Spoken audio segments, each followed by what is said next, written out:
Hello, it is I, B. Dave Walters, your humble dungeon master, and my pronouns are he, him. I'm Johnny Chiodini. My pronouns are they, them. I'm playing Rust on the Harbour, he, him, a Tabaxi rogue. Hi, I am Rhiannon Frost. My pronouns are she, they. I'm playing Sentry, she, and she is a Guardian Paladin. Hi, my name is Gabe Hicks. My pronouns are he, they, and I am playing Solak, the Kalashtar Ranger, whose pronouns are also he, they. Hi, I'm Ellen Rose. My pronouns are she, her, and I am playing Merylwen, whose pronouns are she, her, who is a wood elf druid. I like to turn into cats sometimes. Hi, everybody. I'm Mark Humes, also known as Sherlock Humes. He, him, she, they, whatever you want, really. I do everything, really, myself. And I'm going to be playing Miria Elithran, who is she, her, who is a Silver Nastri elf, kind of a disguised Shadar-kai elf, necromancy wizard. Hello, and welcome to episode 2 of Idle Champions Presents Fury of the Black Rose. This is Shadows over Nightland. I gotta tell y'all, again, we've done it this way for a while now. Still not used to not doing the intro. I spent about the first 15 minutes of the show thinking I've forgotten something. I haven't. You've seen it. You know who these beautiful people are. Before we get started, I will remind you of a few things. Again, thank you to the players of Idle Champions for showing up to vote, to help influence the outcome of this episode. For the most part, you all did the things I'd hoped you were going to do and made things worse. For those of you that know the results of the votes, even though the results are public, a lot of people don't know. I would ask you, don't say anything in the chat. Let it come out organically. If you know, keep it to yourself so people that don't know what's about to happen can just kind of relax and enjoy the ride. We acknowledge that the stakes are high in no small part to those votes, but we ask that you please try to avoid backseating the players as they are performing here on screen. There's a lot of reasons why somebody might do something that is non-optimal. I'm doing my best to terrify them utterly, so they may just panic. They may be doing something for narrative purposes. I may have even asked them to do something a certain way. So just relax and be cool, because seeing that really agitates some people. Before we dive into it, let me give you today's code, which is Solak and Spark, which again I must recite is verbal components. So it's Sola, Akan, Dispa, Arcade, Solak, and Spark, which will get you 1 gold Solak chest that expires next Monday at 9 a.m. Pacific. We have stuff falling all over the place. We also have Gargantuan giveaway that you will be able to enter during the break, which is for the US, Canada only. WizKids D&D Icons of the Realms from the Dragonland of the Dragon Queen collection. It includes Consoldi on a red dragon, which I have, but again, every time I try and show it to you, it just looks all shiny and doesn't look nearly as impressive when I try and show it to you. But I assure you that thing is dope. Unfortunately, Quebec is excluded from this giveaway. We should also record for the intro that Quebec knows what they did. For our international people, however, including Quebec, there's the Idle Champions Rolling Ventures collection, which is the High Rollers Dragonlance bundle, the Ox Venture Dragonlance bundle. This prize cannot be split up and is non-transferable. Make sure that you check your whispers when the giveaway closes. When we announce the winners, that is how we're going to reach out to you. Thank you to our moderators, Jay and Mars, for keeping everybody safe and making sure we have a chill, good time.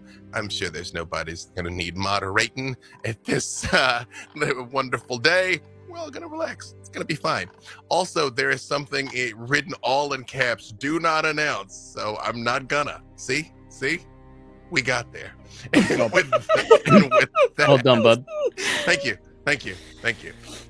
It's harder than you think, to tell you the truth. And with that, let us re-enter our story, Fury of the Black Rose.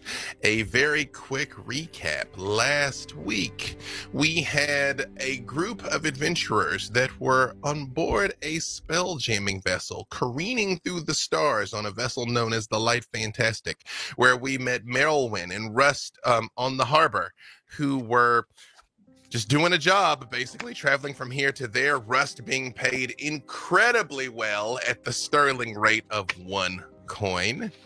Whereas on a world far from here, in another universe, Sentry was contacted by Root of the Guardians to let you know that another soul was sleeping elsewhere, that you would be able to transfer a fraction of your essence over to try and retrieve, and you awoke on that vessel.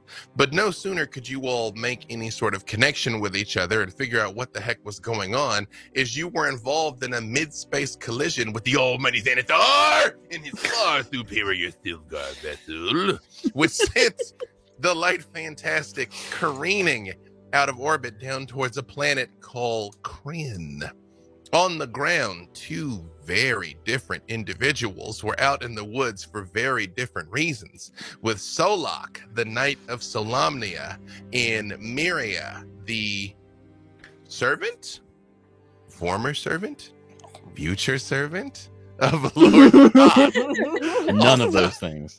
Rushing to secure a temple that she knew Soth was coming to visit, when unfortunately that very vessel fell out of the sky and destroyed that very temple. As you all were making introductions amongst yourselves, trying to figure out what was going on, an overwhelming mass of undead arrived, led by a knight known as Worston Karn, Soth's standard bearer, and soon Soth himself. A battle erupted, which you all narrowly escaped, but not before Myria was blessed with the kiss of Worston Karn's curse, causing vines and thorns to begin erupting over her flesh. And we return to the story with you all having run some distance now. And you believe, as you enter into a small, dark clearing with everyone huffing and puffing, that perhaps you have lost your undead pursuers. And Captain Carstairs looks around and she goes, I think we lost him. You all right? Been better. Terrified, but I think I'm okay. I guess you all can fight. Fairly impressed. Next time, land your ship on Soth, please.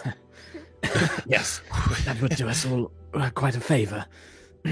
Yeah, I would like that. And you see she reaches into her coat. She's kind of threadbare and worn, but she pulls out a flask, and you see she unscrews the top, and she just pours out 3 little droplets. She goes, Alred, Yonoris, Darkassin, who I guess was too old for this after all, and just kind of knocks it back. And she goes, I don't mean to be rude, but is that normal, where horrible night people throw fireballs that kill everybody and make them zombies at the same time? Is that a thing that happens in this place? Yes. Yes. That was not very reassuring. I was really hoping for something different. That never happens here. It was a first. I feel like you're very beautiful, but I feel like you're trying to lie to make me feel better, and it's only partially working. No. Okay.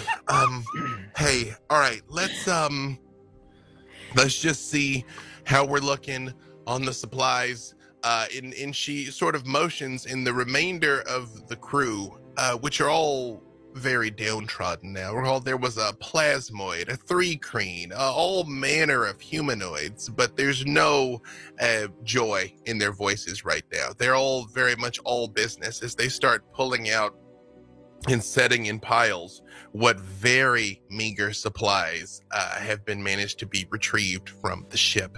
And she turns and looks at you, Sentry, and she says,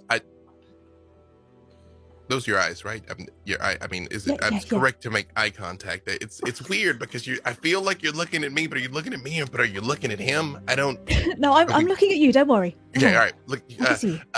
you went to try and retrieve some of the supplies when the ship was going down. Thanks for that. How did that go? Not well, I'm afraid. The circumstances made that task very difficult. I wasn't able to retrieve anything. I'm sorry. I don't mean to be rude, but you just sort of appeared on the ship like there was a very different construct sitting in the corner, and then it turned and looked like you, and you see her eyes look down towards your arms because Sentry, recall Hadar appeared to you and offered Hadar's blessing, which caused your arms to extend and grow into 2 huge tentacles, which has doubled your strength bonus. But they're Hadar tentacles. They don't look good. She's like, is that supposed to, No, this is a new thing. This just happened. Are you part druid? Because I like giant octopus. That's like my thing. I like turning into giant octopus. Are you like mid transformation or? No. I don't really know what this is. This is strange. And weird. And scary. But no, I'm a guardian. I'm sort of. I guess. A construct is what you would describe me as. But I'm natural in my build. I'm made of natural things. But I don't have skin. Skin is weird. Or eyeballs. No eyeballs. Or eyeballs. No. Right. But tentacles. That's... Tentacles now, yes. Yes. In Sentry, as you just sort of like tentacles now, even when you make the smallest motion, you see one of them just lashes out and just cracks at you. Pow! Okay. New or not, my dear, you may want to get those under control before we move on. I don't think any of us want to be caught up in their grasp. Are they edible? I'll try and like take a bite of one of them. Do you have to eat? Sentry, it's the worst. We know Sentry doesn't have to eat, but she can. Mm-hmm. And again, these are a blessing of Hadar. It's a cacophony of horrifying tastes fills your palate when you just very lightly touch it. Oh, that's horrible. No, don't try and eat them. I wouldn't recommend it. It would have been better if you'd said they were edible, because we sort of don't have any food. Great. So for this adventure, we are going to use an unusual mechanic that is known as a hardship die of exactly how difficult this is going to be for you here. Because Sentry, unfortunately, did not manage to recover any of the food. No one went for the survival gear, and I am accounting for the success with the securing of the livestock of the geese and the gray pudding, which has left Merylwyn gear burned and pockmarked still, by the way, from the acid of the creature. You all are going to have a hardship die of a D10. I'll tell you what that means when we get there, but it's this is gonna be a rough trip through the woods here. Solok. Yes. Give me actually all of you give me a perception check, but you, Solok, can roll it with advantage. I have disadvantage on ability checks because of this curse, right, B-Dave? You do, Miria. It is difficult to concentrate as the thorns poke and stab at you. Dang, I rolled low. Okay. I still got pretty good. It's a 21. Oh. Okay. I got a 15. Look. Low. It was a 5 plus 10, so I rolled low. Yeah. I'm a 19. 19, 14. I got 20 even with disadvantage because I rolled pretty good, so... Nice. It makes sense that Solok and Miria are the ones to notice this, because the clouds overhead are black and heavy with rain that hasn't quite started to fall yet. But the two of you catch the faintest glimpses of wings. Lots of wings of various sizes up in the clouds. As you are aware, the Red Dragon Army has been expanding its presence over Nightland recently, and it's attempting to take these lands. It's probably not a good idea to fly right now. Okay. If we need food, and your armor is torn to shreds, there is some place we can go. Through the mountains. I can help with the armor a little. But if we can get somewhere quiet and perhaps less out in the open than here, it would be easier. I mean, we're ready to move. You can guide us somewhere safe? Yes, I can. And there's like a look of like trepidation at Miria for a moment, thinking about where he is bringing everyone, and then he kind of just turns his head and then starts probably going like a little bit like west northwest. Solok, you after you walk for a moment, you hear Tempest in your mind. Solok? Yes. Are you taking in another stray, Solok? They were in danger, but they can handle themselves. Some of them may well be the danger. Good.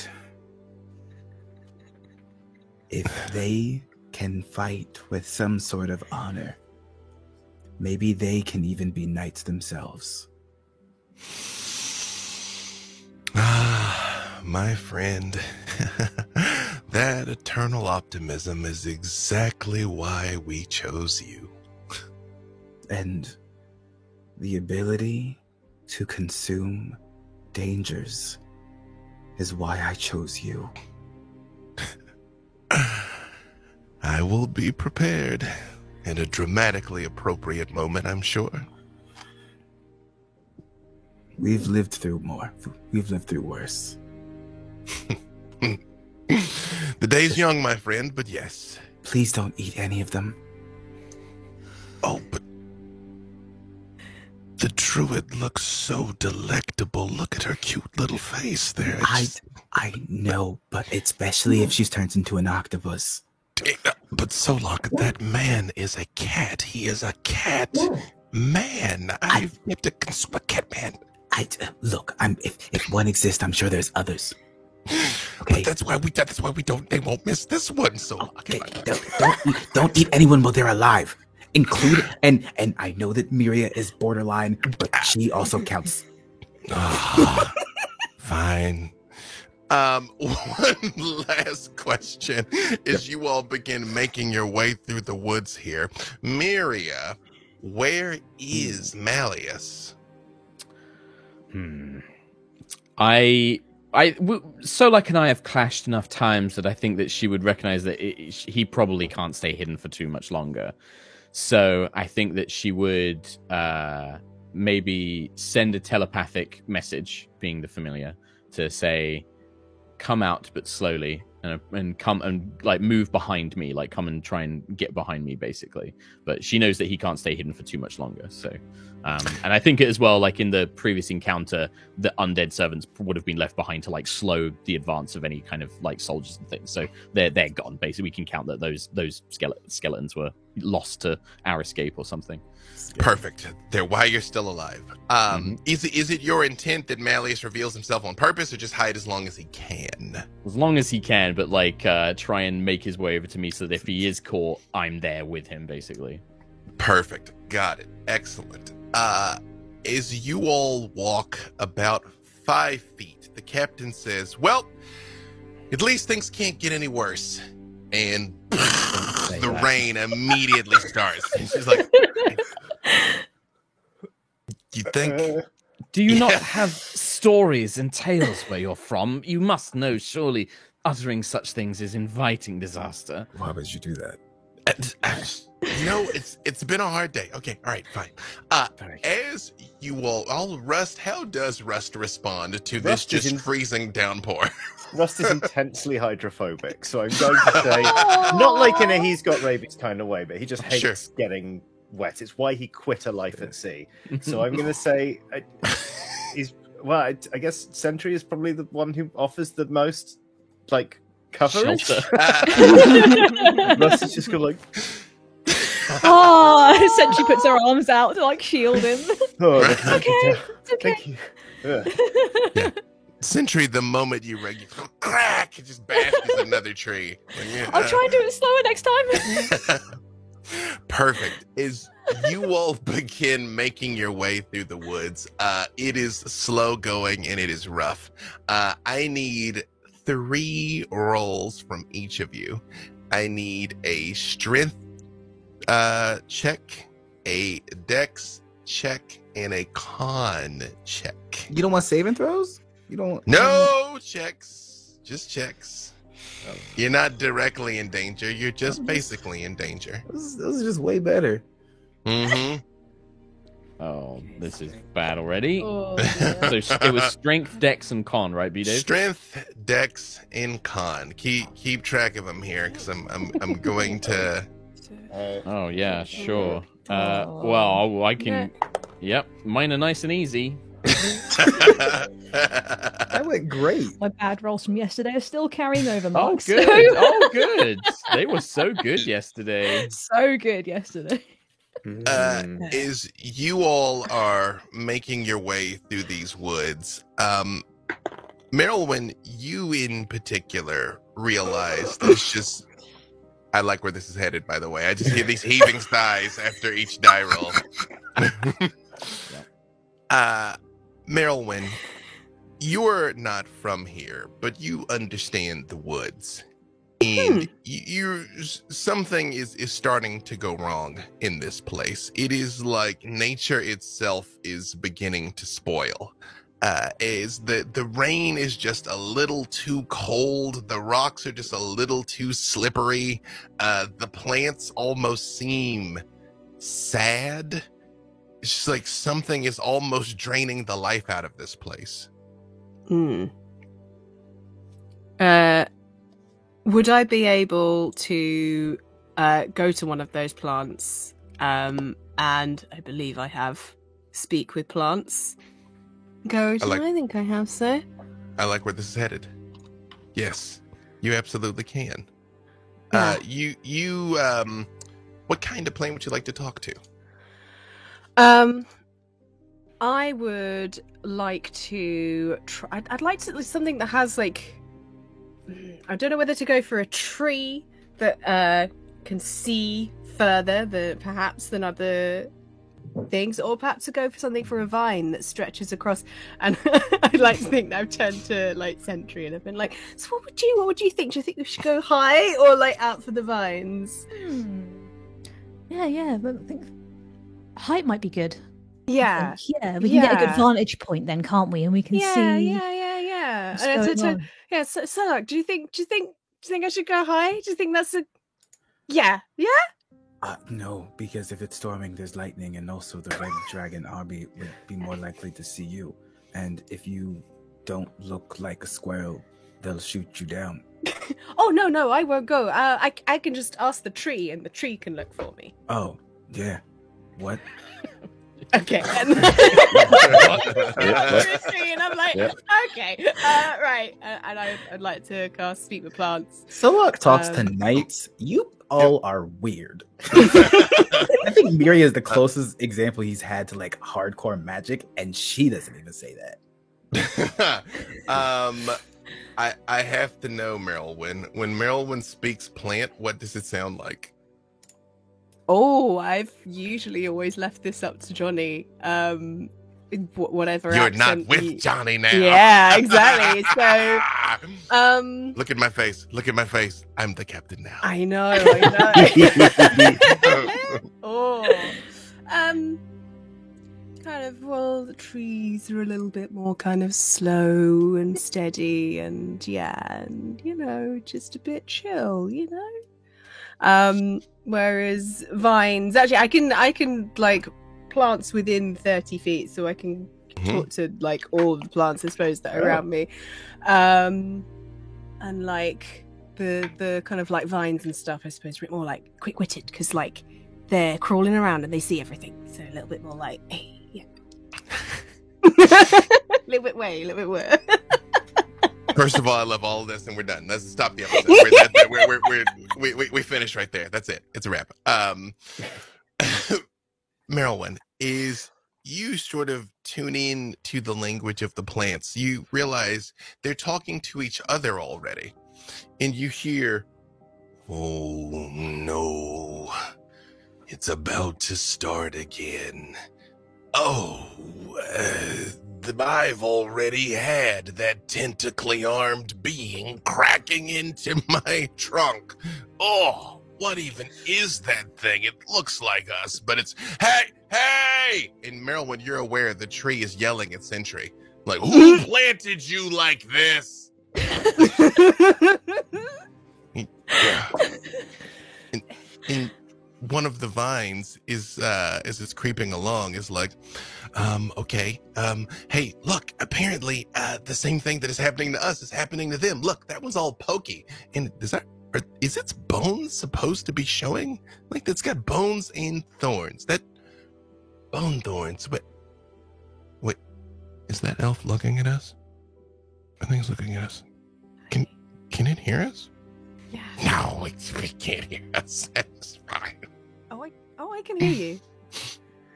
Hi. It's all good. Hi. Hi. I'm new around here. I live in some different woods elsewhere.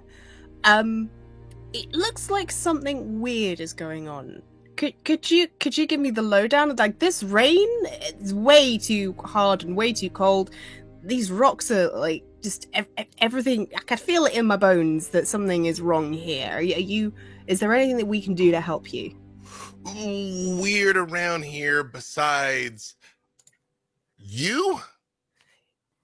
Yeah. Look, I get we're a bit weird. Like, that they're not actually a plant. They're a guardian. They're kind of like imbued. Like they look really cool.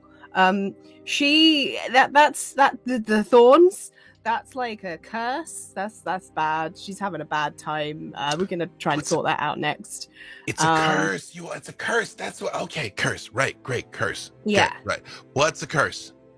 Okay. So, have you ever had any friends who've had like things sprayed on them and then they've gone away?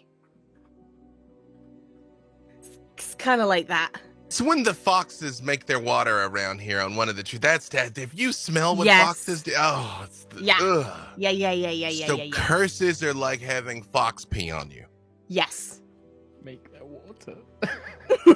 Right. Got it. Okay. So, follow-up question. To put it into your odd elf language, of foreign forests. Yeah. It's like a fox has peed all over these woods. If the fox were dead. Right. Yeah. Okay, so there's a lot of undead things happening here then.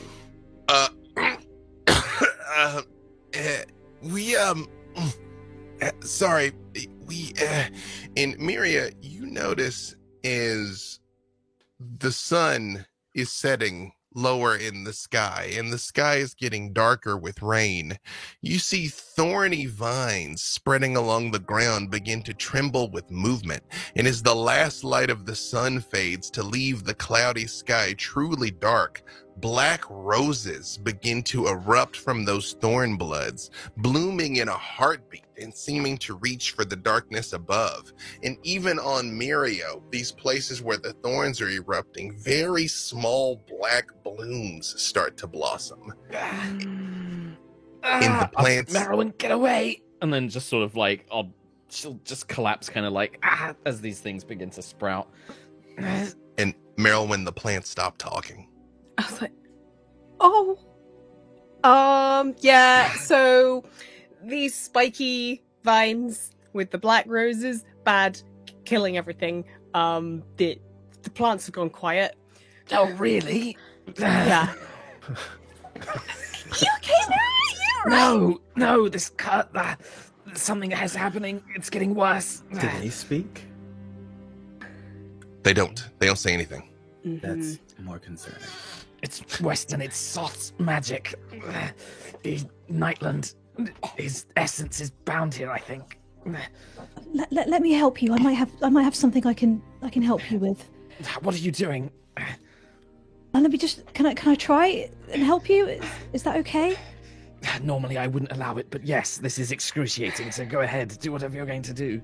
Okay. I'm not sure if it's going to work with these arms, but I'll give it a try. You all see it's like spikes have come out of Miria's cheeks. They're on the palms of her hands. It is just awful.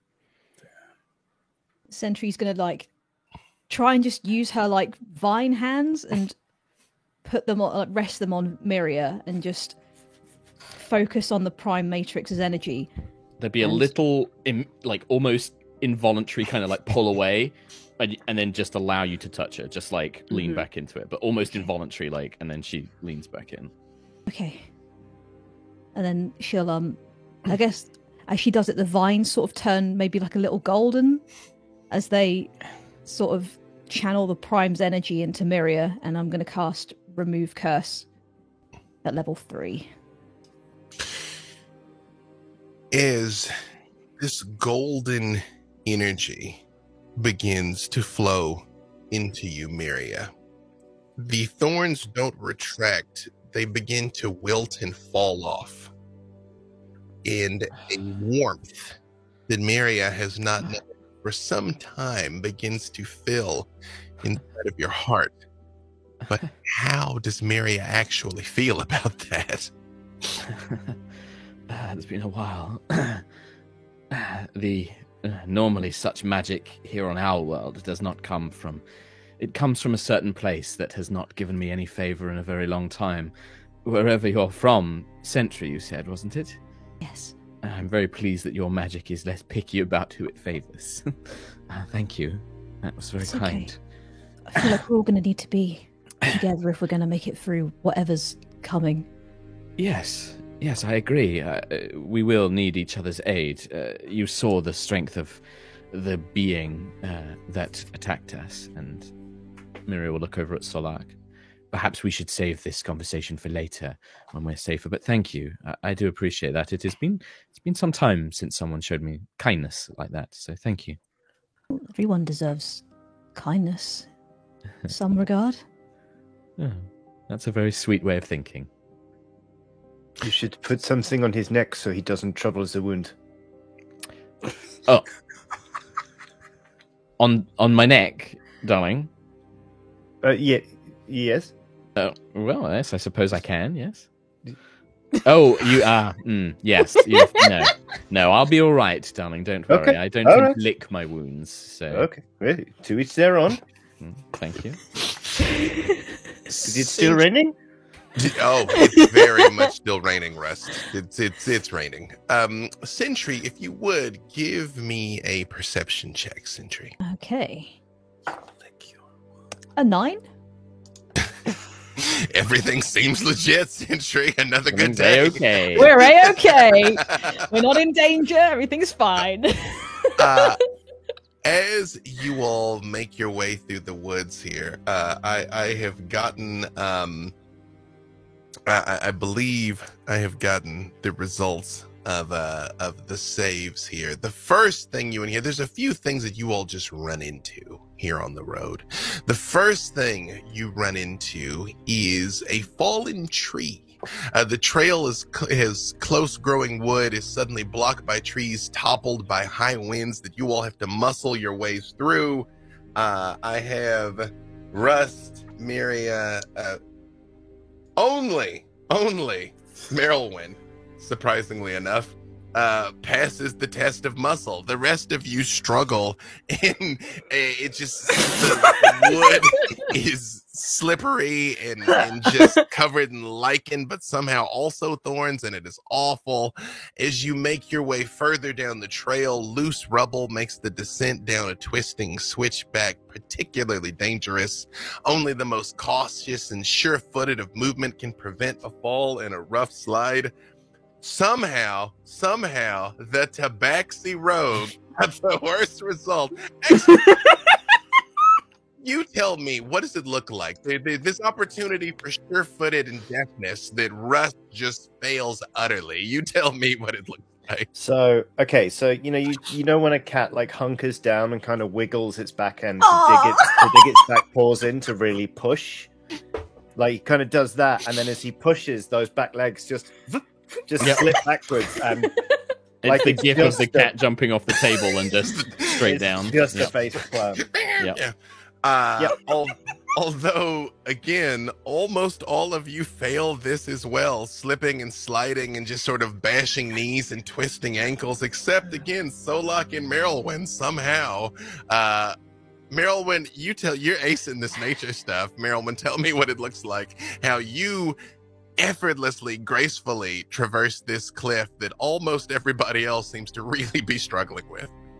Well, I think Merylwyn's probably cheating a little bit, and like kind of being like, "Hey, Vines, want to help?" just getting in tune with nature and just having a little bit of a helping hand from the plants around her, probably because they heard before the other ones went quiet. It kind of like went through the rest of the vines throughout the forest. So they're like, "Hey, she's looking out for us. Let's help her." But they failed to tell them to do the same for everyone else. And same thing, Solak. This one you also navigate with ease, although you live around here, which makes sense. I think it's he knows what branches and like trees are stronger than others. He knows what ones he can leap on and grab. There's actually probably some that like are a little bit worn down on the bark from previous and like frequent use. But it's the kind of thing that like, all right, there's a cat man, kind of scary demon lady, and armor just falls, so like they'll be fine. They are not fine. I should have said something. Yeah. True that they're not fine. And last for the con save, you all forage, and this also the dice have their own story to tell. Yeah, you forage, Solak, what should have been edible berries and roots and things that they're very edible for you. I'm great. That go poorly for almost everyone else. First, Merylwyn, your luck runs out. I didn't think about built-up immunity. Mm-hmm. Yeah, Merylwyn, you eat some things that it does not go well. What happens to Merylwyn? She just feels a little bit. Ooh. And like she feels so ill, and she's like, I've already taken a lot of I'm not feeling 100% right now as it is. So she starts to throw up, but as she does, reflexively, she turns into a wildcat. So that she's so scared of getting. So there's this. They don't usually do that to you. All the rest of you failed this, except Rust. For whatever reason, this forest cuisine is going well. Hold on. I think it makes sense. If Merylwyn turns into a cat after eating these berries, of course Rust is fine. Yep. So, Rust, this forest scavenge, not so bad. In Century, you're definitely starting to remember why you usually just don't Eat. Yeah. Food is becoming a bit complicated. However, I'm sorry. I might have just forgotten one small thing. It's fine. It's fine. Okay. Remember that hardship die I told you about? Yep. That D10? Yep. I'm gonna need you to roll that. Smaller? I'm gonna need you to roll that D10 and subtract it from your save number. So so far, I just need Rust to do it once because Rust would have made that con save. Just roll that D10 for me, Rust. Well, that's a 4. So that puts me on 14. Rust, everything was going fine, and then it was going not fine. You tell me what happens to Rust. I think it's a case. You know, when people are like, "Oh, I just had one drink too many last night." Yeah. It's like, "Oh, one more berry surely cannot help." It's a wafer thin. Spontaneous. Like it's just too much. Like, yeah, just a lot of Same thing, Solok. I need you to do it twice because you passed 2 of these. So the first one would be -1 for 21. So you still, even you slip just like a little bit, but you got to stay cool in front of these newcomers, and you make it fine. Okay, roll it again. That's a 2 for a 19 on the second one. Still enough, Solok. Still enough. Oh my god. I don't roll great on D10s, so it's finally good for me. Last but certainly not least, Merylwyn for the strength check with the trees. Okay. Okay, -1, so that's 14. Unfortunately, the difficulty was 15, and you had 15. So, Merylwyn, it goes from you like, I got it. I don't got it. Well, we could have found out how bad it was, you know? Just slipping and sliding, getting It's underneath only this mildly thing. embarrassing, yeah. They barely even notice. They're all fighting for their lives with this tree. It's fine. And one more for that dex save. Okay. Okay, that's a 10, so that I got a 12. Your 22 went down to 12. Cursed by hubris, Merylwyn. Swinging happily from these vines. Exactly.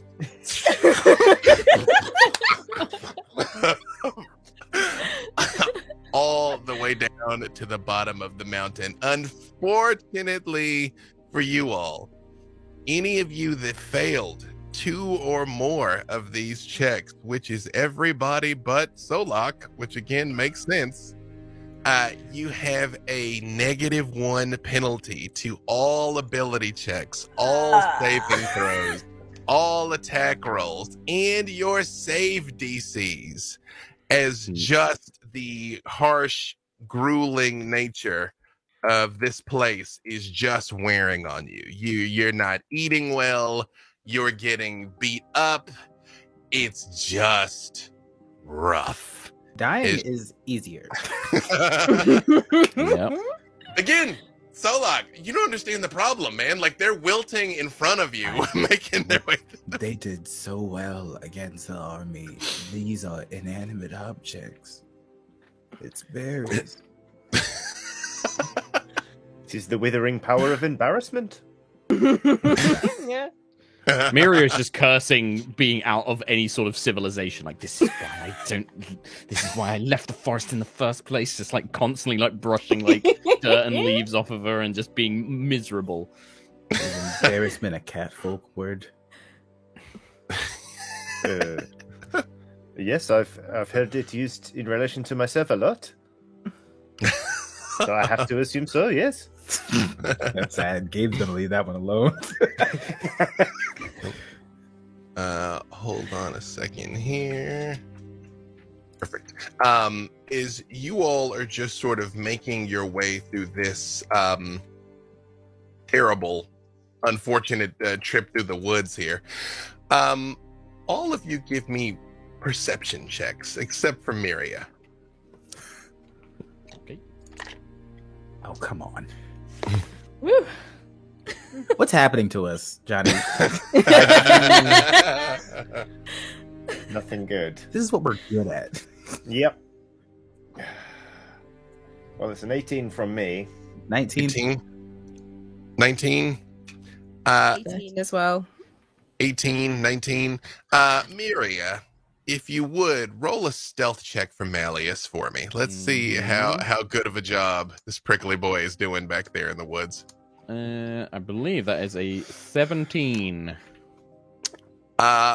He's hidden pretty well, but not quite well enough, as they all got 18, 19s. Yeah. As you all are kind of making your way, again, it's just slow, painful going through these woods. You tell me, Miria, what does Malleus look like trailing you when they catch on to him?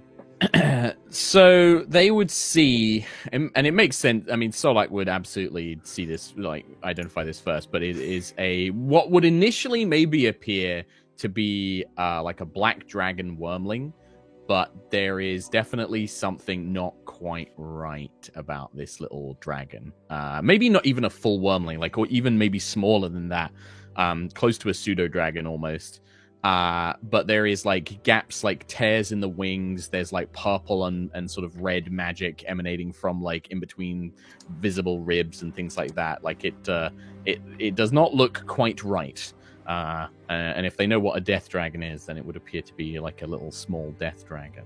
And you were saying Solak has at least seen you with this in the past before, right? It's not new, or is it? I new? don't think so. No, I think this one would be Solak wouldn't have seen this person, this creature before. Terrifying.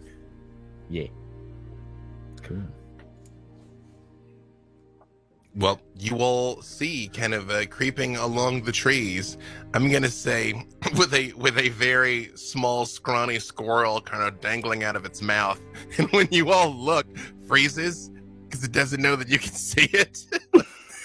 I guess I'm not making perception checks, but do I see them seeing it? You're completely aware of where Malleus is. And I'm also going to say that he's been made. He doesn't know he's been made, but I'm saying he's been made.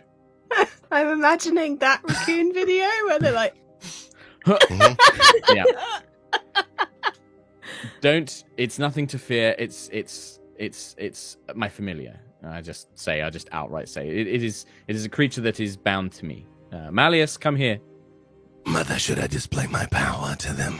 No, do not display any sort of power, and you really must stop calling me that. It's problematic at best. I can resurrect the squirrel, though. Do not resurrect the squirrel. We do not need a squirrel. Just, if you do not need to eat it, leave it be. Mark, I need you to tell me how much of this was out loud.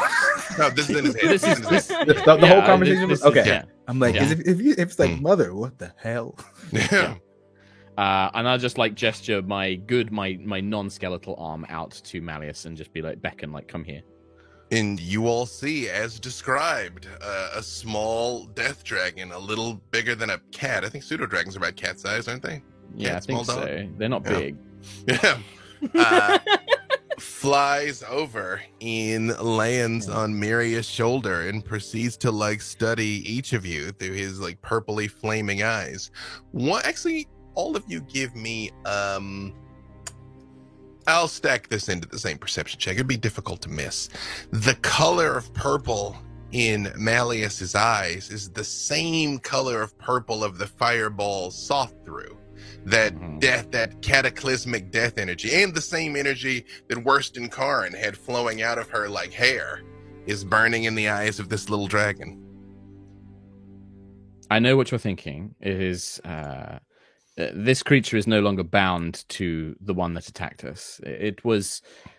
This one was something of an experiment. It was abandoned. I took it under my care. Now it is my familiar. If you're familiar with the term, wizards often have these creatures that help them and aid them, and this is one that I've taken on myself. His name is Malleus, if you must know. I'm sorry, you took it under your care? Yes, it was going to be abandoned. It still looks like that?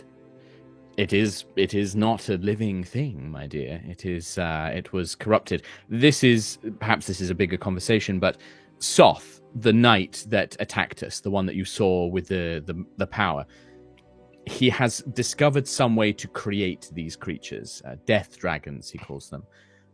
This one, I believe, to be perhaps an experiment, one when he was first discovering how to make them. It was abandoned as a failure. It was too small, too weak to serve his purposes. But I took it on myself. It was going to be destroyed, and I kept it. This time out loud, but in Draconic. So to the rest of you, you hear, but Solok, you hear, that cat is gigantic. I'll just say, man. I'll just say in Draconic, like, not now, and it is not for you to hunt in Draconic. These freaking dragons. that is out loud. You see, Malleus just sort of wraps his tail around Miria's shoulders, almost like a little bit of a rain shawl, and kind of extends his wings a little to keep her dry a little bit. But you notice every time he looks at you all, it is with all of this suspicious disapproval that a cat plus a dragon plus an undead can generate. No. Pay him no mind. I assure you, it will not harm you or cause you any trouble. What does he eat? It doesn't need to eat, technically, but it still likes to think it does. He hunts and gathers up rodents and squirrels and the like, very much like a feline, I suppose. But he still gathers them from time to time, but he doesn't technically need to eat anything. But it won't harm you. Hunting is its own reward. Don't mind him. He babbles in Draconic sometimes. He's just raving. When I've regained my power, Mother, they will see one day all will bow before Malleus. I will be what I once was. Mm-hmm. Yes, of course you will, darling. Just like pet little scripts, like, mm-hmm. Yes, very good. Right. I look at Solak, and I am just like, ask me later. Like we can have this conversation later.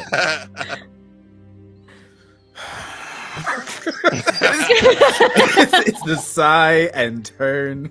Mm-hmm. The journey to Solok's refuge, it's only about a day, but again, it feels like you all have been walking for a week. Again, as your socks and shoes are waterlogged, there's a chill in your bone. Russ, this is especially horrible, is even despite Sentry's best efforts, your fur is wet and matted. It's just an unpleasant trip. And you all are walking, you enter into a wooded area. Solok, give me a survival check. Oh, no. Oh, yes. 21. Hey. Solok, you walk about 5 feet into this grove and you realize very quickly somewhere along the way you made a wrong turn. Maybe when they were slipping and falling and you were having to retrieve people, you lost the trail and you have entered into a section of woods that you know you are not supposed to enter. This is where the dead dwell. Not the undead, the dead. Something is wrong. Mm-hmm. We are in the wrong place. How did we get lost? Do you know how far we are from where you are taking us? How long? Do we need to spend the night here? Is this... Not far, Solok. In fact, this might actually be a shortcut. It's just not one that you would have chosen. We can still make it there, but I would often avoid this place. This is a place where the dead come to sleep. Oh. That's nothing to worry about then. Familiarity with death means that it doesn't surprise you when it changes. You may be right, Miria, but keep your caution. Always.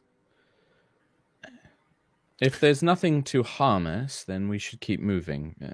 The dead may be quiet and sleeping here, but there are certainly dead that are not quiet and are not sleeping that may be pursuing.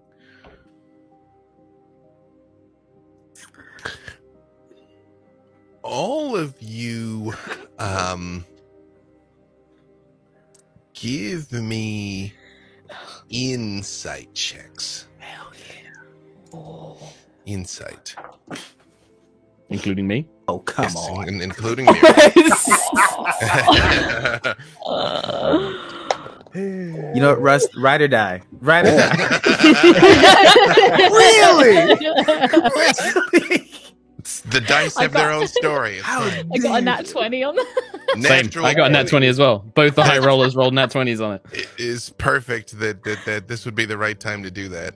I also should point out my Stormcrow Tavern high roller die that is nothing but 20s. I'm on to the two of you. I know. And how that works. I got a 9 altogether. 9, perfect. And 14, perfect. And Rust. 4. Yeah. This is perfect. Let's actually start with Rust. Okay. Rust, as you enter this place, it is, as stated, where the dead are. The rain has let up, but somehow there is still a thick, shifting mist of uncomfortability. Who is someone that Rust has lost that his thoughts would journey towards in this moment? Ooh. There was back on the ship on which he served, there was like a gargantuan troll called Yvette who lived to basically hurl him across gaps onto other ships during boarding actions. And he once fell into the sea and was like ravaged by sea monsters, I seem to remember. As you sort of look ahead, you see Yvette just sort of walking through the mist and kind of turns and looks at you and just kind of keeps walking. It's like they pass between two trees.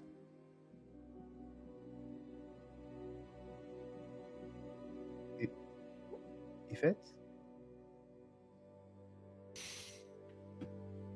You see, they just sort of motion for you to follow and then kind of move deeper into the woods.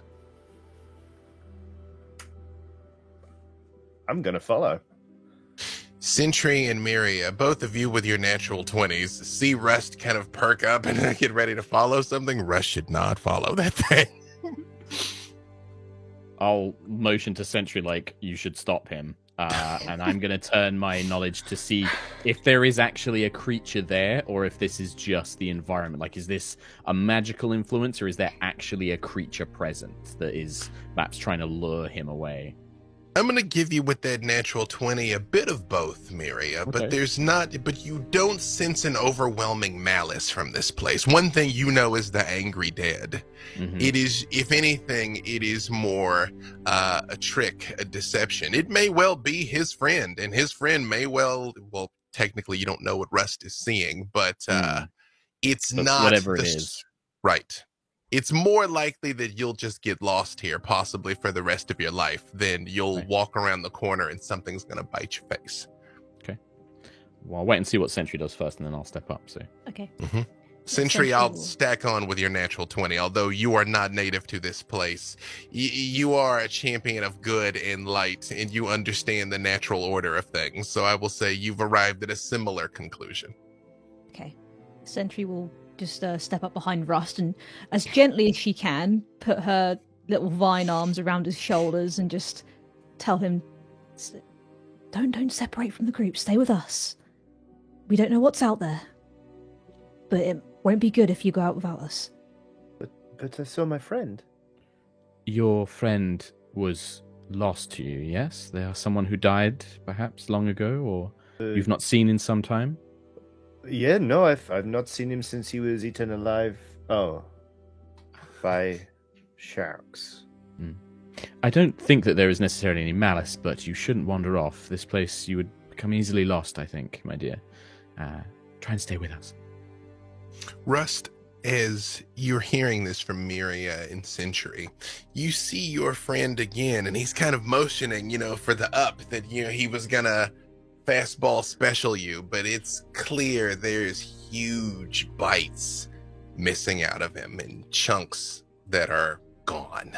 But he's still like,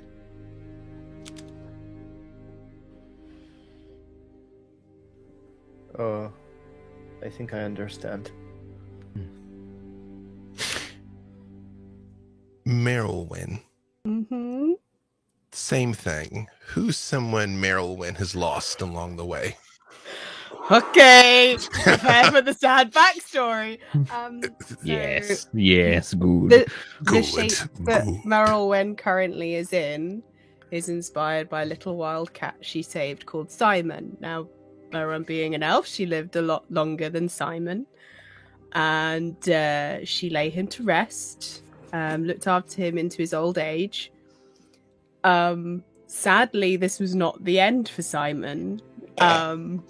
Yeah, I see you, Johnny, hiding. Sadly, unbeknownst to Merylwyn, little Simon had the trap that she'd saved Simon from. So she saved Simon from a trap. The trap was actually laid by a necromancer who had then cursed Simon, so that after Merylwyn buried him, he came back. Walked to where the necromancer lived, who then turned him into a hat. Johnny, what the F, dude? I appreciate it. I was just going to be like, bravo, Johnny. Bravo. What's the point of knives if you can't twist them? Yeah. Right? Yeah. Well, I mean, I came up with the sad, I used to have a cat friend that passed away, and that's why Merylwyn's first wild shape was a wild cat. So Merylwyn is currently a little wild cat looking at another little wild cat and being like, oh no. The hat's all me, though, I'm sorry. Yeah, the hat is all done. Merylwyn, yes, in your cat form, laying on top of a tree stump, looking completely relaxed, is Simon. And he raises his head and looks at you and gives you just a very small meow. Yeah, Merylwyn just slowly takes little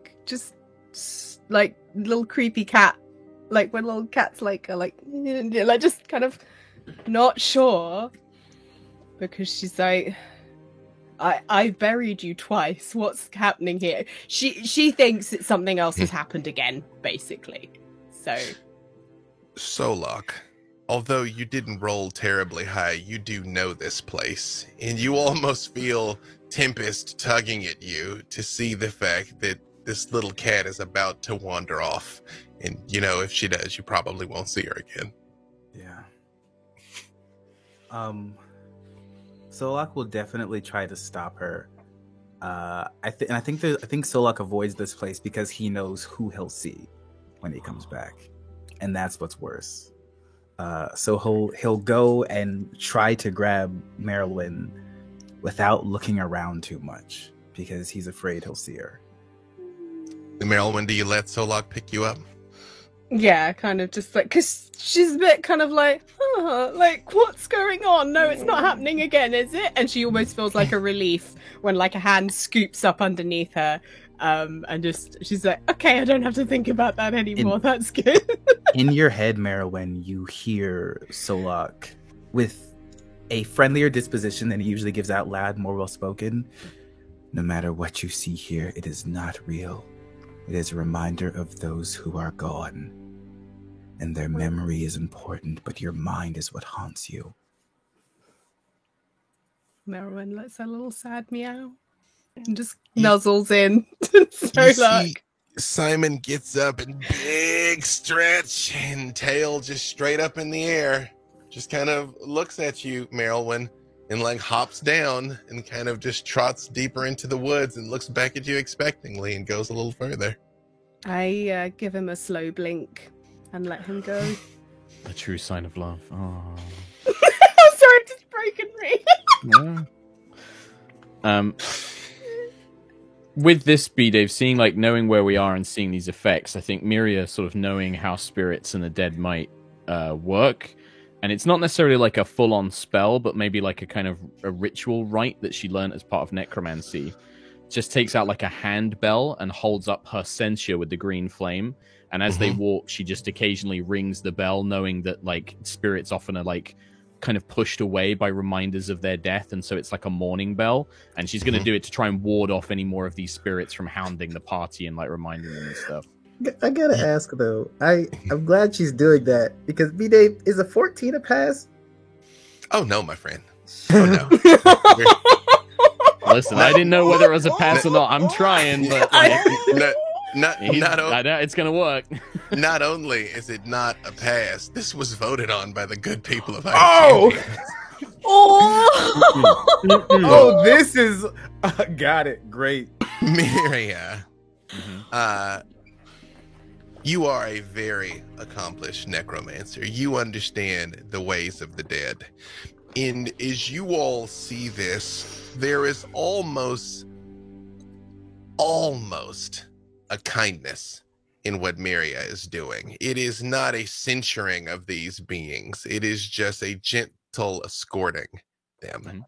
And as you all sort of look through the mist, you see all sort of faces of friends long gone. Sentry, you see the faces of past guardians sort of manifesting. But again, you having rolled so high, they look beautiful.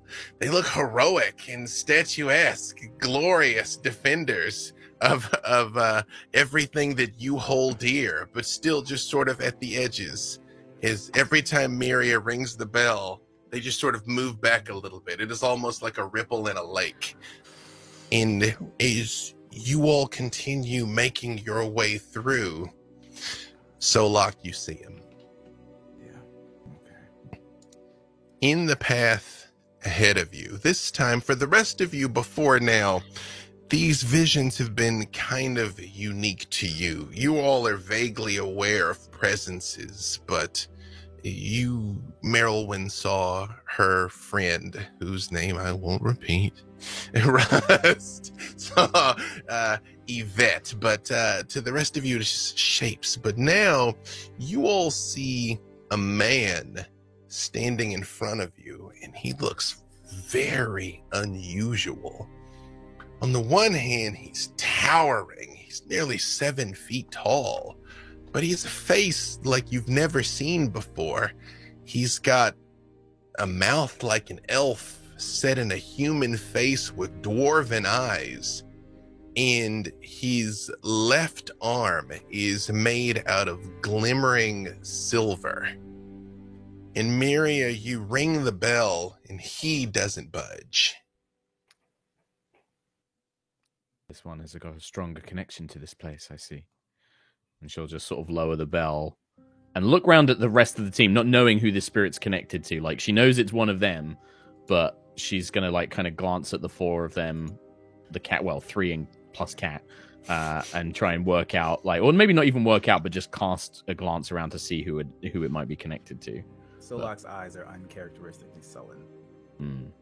She just nods. The voice rings out, and this time you all hear it. Solak. Oh, my friend. Please don't tell me that your soul has made its way here to join me. Not yet, Master Ironweaver.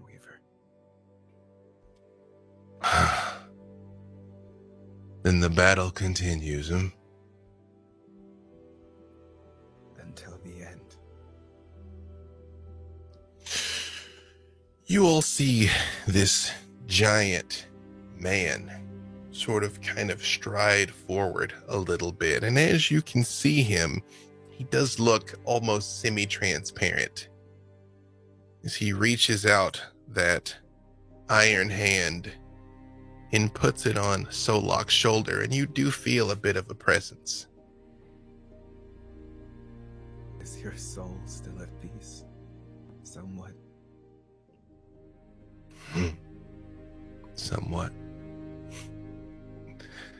I fought my whole life to protect this land. I forged the dragon lances with this hand. And I can tell by your eyes, the conflict rages on. So as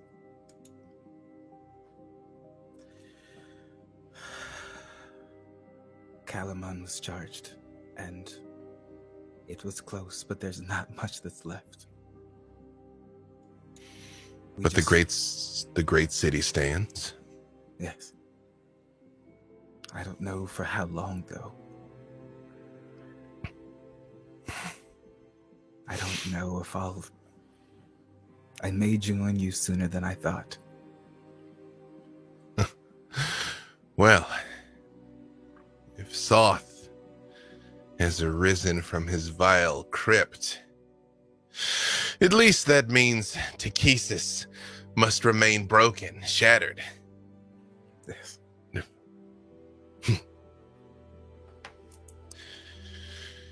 I'm sorry I couldn't save you.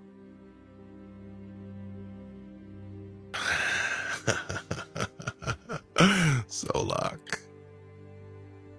Everyone has their time. Even the gods. There's nothing more you could have done for me. I look at you now, you've become a strong and brave knight. He's bigger now. He's bigger and he's stronger now.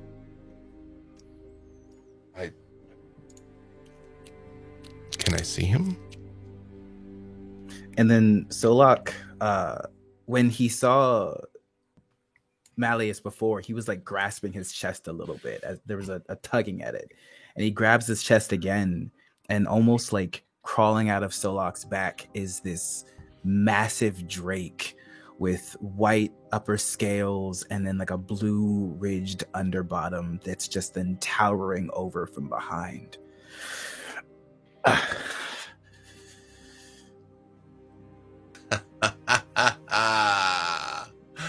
Tempest.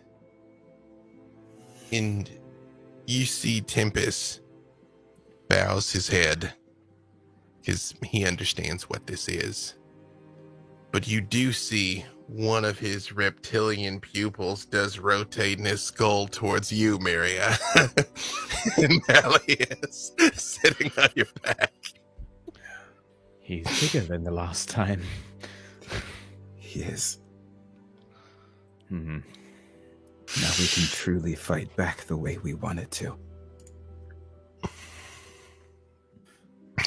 Solak. He's magnificent, and you've surrounded yourself by strong companions. Would you permit that they'll become knights themselves? They could be the caliber of knights, I think. Would you permit your old master to provide you with one last piece of advice? Two, perhaps. I'd be honored, and my honor is my life.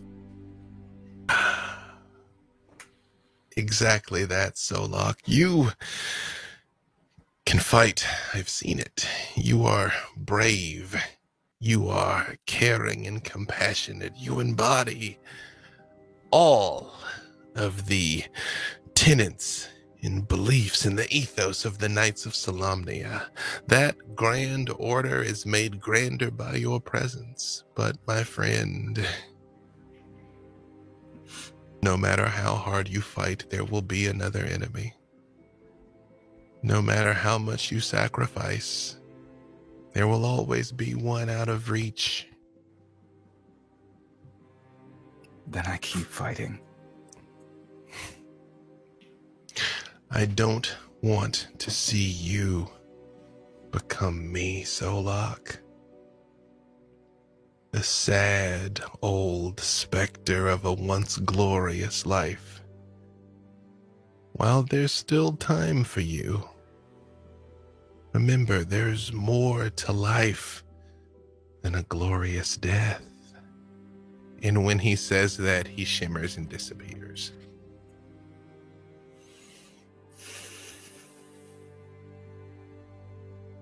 This whole time while Merylwen's been held by Solak. Oh, that's right.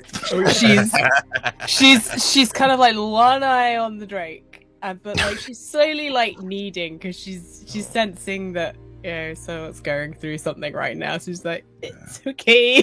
They're like, no, it's fine. He's the reason I joined this fight.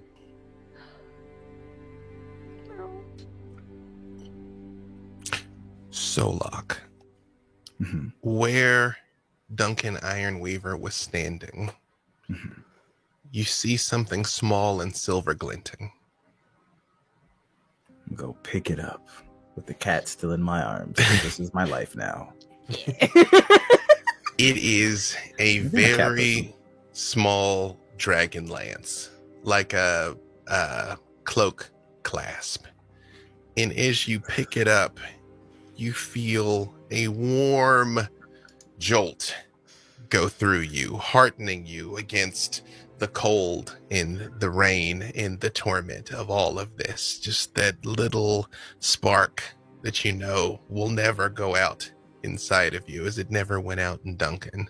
And as it does, you are granted a bonus because one, the good people of Idle Champions voted that Solak would encounter a friend. I'm not gonna say I skewed these results, but I definitely streamed and said, if you put an enemy, this is your Continue. And Solak has also gained a bonus to his dexterity. So for the rest of the episode, your dex bonus will be doubled. Let's go. I'm never getting close to anything. And you all see this. You see the shift of Solak's emotion when meeting his old master. And when he picks this thing up, which Miria, you recognize, the real dragon lances were, of course, the size of lances wielded by dragons. But this small thing, you understand the significance of it as Solak sort of clenches it in his hand. Well, I was going to say as well, Miria is several centuries old, so I imagine that the name Duncan Ironweaver she would know, and she knows the significance of the Dragon Lances played in the War of the Lance. So there is a kind of like nod of respect of like Duncan Ironweaver. You know exactly who that man is. Yep. Mm-hmm. You High all praise and wise words, especially about not being more to life, there being more to life than a glorious death. It's probably the first time he's smiled at something Miria has said. He tries to hide it. He's not good at it. He's holding a cat and a dragon. It's like trying not to like get a little emotion teary-eyed and then like it's rain. It's a terrible day for rain. Dry as can be, just looking up, shadows over his eyes. No. It certainly is. As you all continue on, Solak, it is almost like the woods part for you. What you felt still should have been a bit further ends up being just ahead. It's almost as if maybe your old master is helping you one last time. And as you all exit the clearing, you come up on the south end of Solak's refuge. What does that look like? So it's a relatively open clearing, wood surrounding the edge, and there is what looks to be a massive hill with a door big enough for Tempest to enter in. I'm not going to say it looks like a halfling den in a massive scale, but it absolutely does. You see It's a dummies holing yes. You see training dummies on the outside. It looks like it might have been almost like a training camp for a bigger group of people, but is relatively abandoned at this point. And Solak has kind of just repurposed it to be his own home. is you all make your way in. Solak, is anyone else here? Because it is a large enough facility to support some others coming and going, but you tell me if they're here. I'd say there's probably a handful of other knights who just needed like a rest place to stop that would be like safe, like a safe house kind of situation almost, where they can get halfway to an area, they they can rest, recoup, find whatever supplies they need to do, safe bed, and then keep going. So maybe a handful of other knights, but probably like younger or scouts. And one last thing is you throw open the door to this holing hill here. 3 quarterlings? I don't know. Yeah, how's the math work? What does it look like on the inside? It's much nicer kept than probably was expected. There is beautiful chairs and tables of oak and fir. Solak probably has a little bit of a different disposition here as well, where he's like so proud of the architecture. There are plants and firs and even like wooden sculptures. It becomes pretty clear that woodworking is Solak's hobby. So then there's a lot of just handmade wooden tools. There's even like spoons and knives, and this man that was very quiet and didn't speak much is now showing you all of the cutlery that was probably unnecessarily made, because there's like 12 pairs of forks and there's maybe 4 people here at a time. Perfect. And how do the rest of you all respond to this place? And just warmth, finally, some comfort. Merylwyn wiggles out of Solak's arms and goes find the biggest armchair and just curls up in it. Oh God, that's right, you're a person. Yes, I feel like all cat owners have that experience somewhere along the way. They're like, wait a second. Yeah. Mm-hmm. And the rest of you? I'll let rest and Sentry go first. Okay. Sentry loves it. She loves all like the plants, all like the handmade objects, like this, like it's stuff that she feels like she's very personally connected with as well.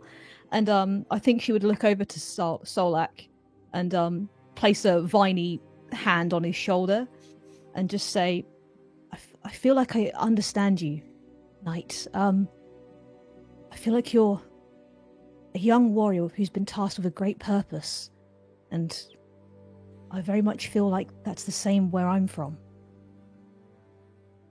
You seem like a hero. So do you. Just a fighter. A fighter who cares about their world and their home. And I can tell that you found beauty in something that seems quite dark. Hold on to that. Do you feel fear? Yes. I feel fear a lot. You? What was your name? My name's Sentry. And then he does like the arm out, arm clasp, like handshake gesture. Right now, it's Sentry. a big old tentacle Sentry. Yeah. Yep, it's weird. Does the best she can. She's as gentle as she can possibly be. And takes his hand. Can I teach you something? Yeah, of course. There's a saying that we have as knights. My honor is my life. I hope to share my honor with you in these upcoming days. Thank you. My kind have a saying too. It's till all are one, till we are all united together. May I ask a question? Of course. Can you describe what your people are? Are you metal? My armor is metal. Yes. But what the armor protects, well, the armor protects my construction, which is wood and plant material. What keeps that all together is the matrix, the power housing in my chest. That's what gives me life and makes me walk, makes me talk, makes me feel. Oh, so you're truly just a person. Instead of skin, it's metal. Instead of flesh, it's plant matter and your matrix is a soul. Yeah. Huh. Sentry, Incredible. when not in combat, is your lance... Well, two questions. One, is your lance visible? And two, if it is visible, what does it look like when you're not death dealing? When my lance is sort of, it's half size when it's not in combat, so Sentry has it sort of at her side, like you would a sword almost. And when she brings it out, she can make it big. Solok, this is the first time you've kind of had a moment to look at this weapon, and it's not a dragon lance. Yeah. No. Feels But like it. there is a devastating magic in that you're like, that is still lance shaped, which is unusual. Like that is quite a thing, actually, now that you're sort of close enough to feel its presence, because Solok didn't see her wield it before. If chance arises, I would love to take you into the skies and drop you on top of an enemy. Oh, I would gladly give you that honor. You said the worst possible thing. You could say to the worst possible person. Best possible. Yeah, the best possible thing, yeah. Rust, similarly, now that you are here in Dry, what is Rust doing in this place? Also, Russ, I don't know if you care about mice, but there's definitely mice here. Well, I think, like, I'll be honest with you, Russ was probably just like off to go have at that, but I feel like Russ kind of was watching that exchange and just watching it back and forth, because this seems like a hard place to live, and yet there's something really beautiful and tender here. And There's also definitely a giant reptilian creature staring at you from the corner. Oh, Tempest. yeah. Of course. It's again probably part of the reason he's frozen to the spot, but he's just going to be quietly just watching that exchange, I think, and doing some small personal growth. Because Lord knows he could do with some. And last but certainly not least, Miria. I mean, theoretically, well, I'll leave it up to you. What's going through Miria's mind here? I mean, Miria is sort of stops, especially with Solak being distracted with the conversation with Sentry. Miria immediately finds the quietest area, the sort of farthest away corner that she can, and for the first time, where everybody else seems to be distracted, lets the mask drop for a moment, and remembering the pain of the curse, the terror at seeing Soth and what he tried to do before she made it to Lindau, she just grips the arms of this chair, and you see the skeletal hand almost trying to not break it intentionally, but gripping it so tight, and the hands of her knuckles go white hot as she grips it with her still living arm. And no tears, but just shaking. And it's not 100% clear whether it's rage or fear, but just lets that mask drop, and just this intense look on her face as she just thinks about everything that's happened, and immediately starts thinking, what next? How do I get out of this? How do I get revenge? How do I hit Soth where it hurts now? And she just kind of lets them all have their quiet moment, but is, whether seething or terrified or upset, is not really very obvious. It's just that intense kind of look into the far distance in the corner for the moment. Just lets that mask drop for a second. Gabe feels bad.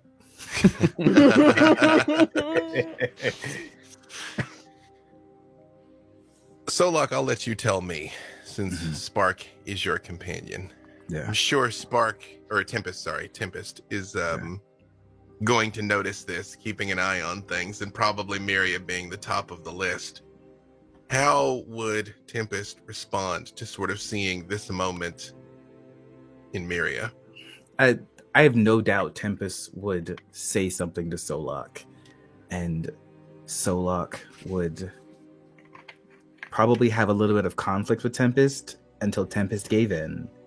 And Tempest, like a giant dog, would walk over and not say anything, but then like head against side, and then like kind of like just the back is against you. Not so much looking at you, but the idea of like you're also under the protection of this roof at this point. If you are here, you belong. There's almost a moment where, as Tempest moves up, there is that involuntary like flinching of not wanting to be too close, and then as soon as another living being is there and Mira's present of it, the mask is back on, and she's just like, yes, just sort of like sits up straight, and it's just like, are you I don't think you're a guard dog, but thank you. It is appreciated. Your master, your trainer, I'm not really sure what your relationship is with the knight, but whatever it is, I'm grateful. You see, Tempest turns and looks at you. You're 100% sure this thing understands you and can speak. He doesn't say anything. He just sort of looks at you for a second and then just kind of goes back to just sitting there. The last thing Mira says is like, I think I preferred you when you were smaller. And as the night sort of wears on, the Solok has enough provisions here that you all can get a proper meal and find yourself a cozy place to sleep, understanding that at least for this one night, you are safe. And as you all lie down, Sentry doesn't actually sleep, but she enters her low power mode. And the rest of you are sleeping in the night. Myria, you hear an all too familiar voice. Myria, surely you didn't think it would be that easy to escape my sight. And that's a good place for us to take a little break. I want you to know, 10. I almost cast non-detection on Myria. Listen, but I nearly cast Private Sanctum, and then B-Dave was just like, no, you go to sleep. And I'm like, okay, and you also didn't. So listen, I had it. I'm looking at the spell now. I was like, I'm gonna cast this before. I was like, I'm worried about her. Someone's gonna track her, and then she's gonna die. I'm like, nah. I'm gonna put it down to the stress of the situation that she didn't do it. But like, I was looking at this mother anyway. You got this big old dragon thing is in your bubble right now, so your mind's elsewhere. But that's fine. It's gonna be fine. Soth is probably not gonna kill you all right now. So quick 10. Don't go anywhere. Now, I believe, is when we're opening up the drawing. Yeah, so definitely don't go anywhere. You got to enter the drawing, which I'm sure the instructions are appearing in chat right now. We will tell you who wins the drawing at the end of the episode. But in the meantime, quick 10, don't go nowheres. Hello, it is I, B-Dave Walters, your humble dungeon master, and my pronouns are he, him. I'm Johnny Chiodini. My pronouns are they, them. I'm playing Rust on the Harbour, he, him, a Tabaxi rogue. Hi, I am Rhiannon Frost. My pronouns are she, they. I'm playing Sentry, she, and she is a Guardian Paladin. Hi, my name is Gabe Hicks. My pronouns are he, they, and I am playing Solok, the Kalashtar Ranger, whose pronouns are also he, they. Hi, I'm Ellen Rose. My pronouns are she, her, and I am playing Merylwen, whose pronouns are she, her, who is a wood elf druid. I like to turn into cats sometimes. Hi, everybody. I'm Mark Humes, also known as Sherlock Humes. He, him, she, they, whatever you want, really. I do everything, really, myself. And I'm going to be playing Myria Elithran, who is she, her, who is a Silver Nastri elf, kind of a disguised Shadar-kai elf, necromancy wizard. You guys don't really have to worry. I understand that your characters from other shows, if you get killed here, it's find a way to... Hang on, wait, are we live? Oh, we live. I'm not worried about that. I'm from here. Wait, does that make you more worried, not less? No, this is just the beginning. I've been this character for 2 episodes now. That's That's all right. Sentry It's doesn't really need easy her for him whole... to have a sibling called Tolak. Sentry doesn't need her whole soul to go back and do what she does, you know? Oh yeah, we've talked about that. I've told her that there's consequences if your whole soul don't come back. So Yeah. You're gonna lose a chunk of yourself. It's fine. So again, as you all bed down to sleep, Miria, you hear this voice, Lord Soth, booming. And as you open your eyes, Miria, he's standing before you, standing in the midst of Solok's sanctum, and you see he's looking around as everyone is laying on the ground around you sleeping. Ugh. Pitiful. The Knights of Solamnia once surrounded themselves in much grander environs, and look at this. Now they live like rats, hiding from their foes. Disgusting. Miria, you're so much better than this. then why on earth did you try and do what you did? You could have had me continue to serve you, continue to work with you. I would have assisted you in much more, but you betrayed me, Soth. Ah, Miria, the limitations of the flesh cloud your vision of the potentialities.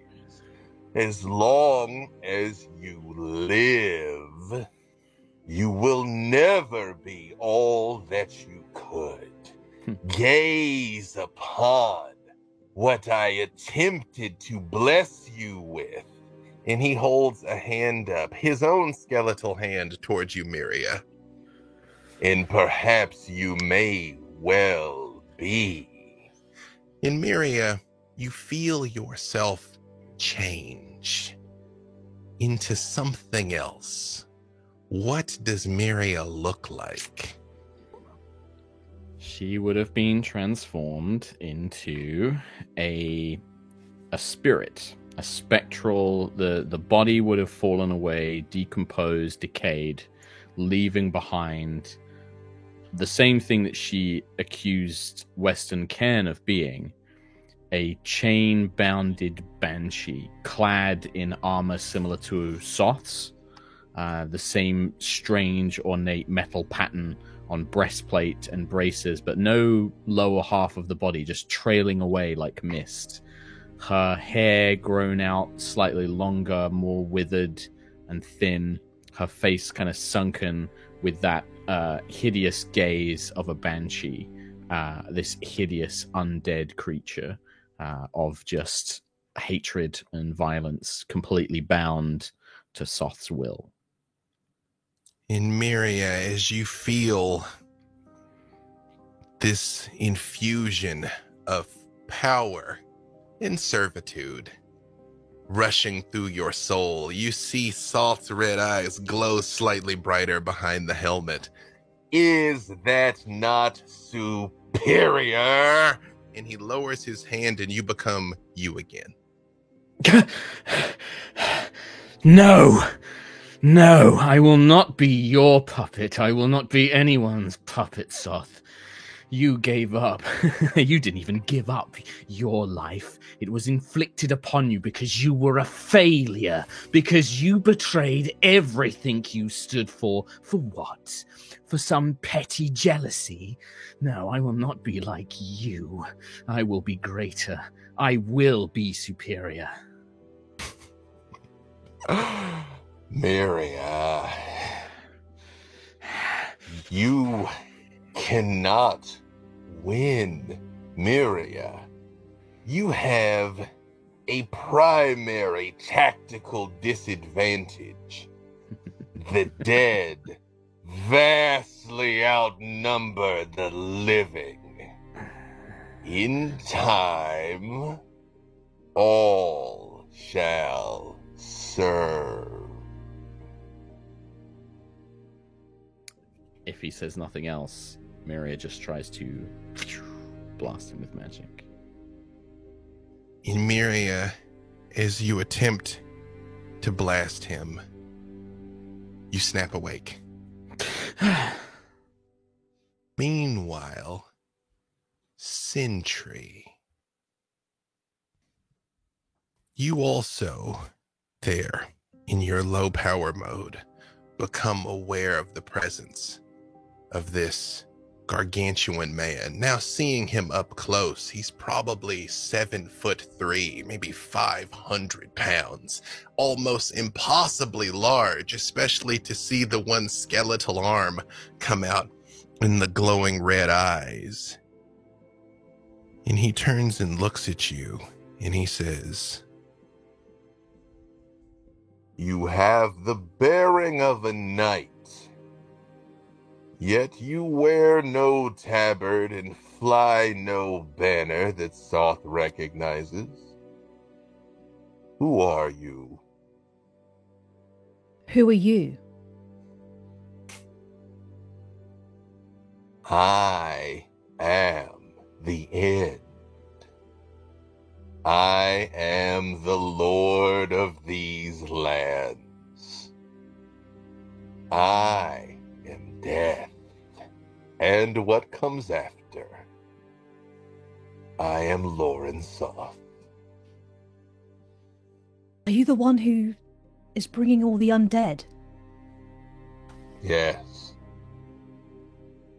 Then you're the thing we're trying to stop?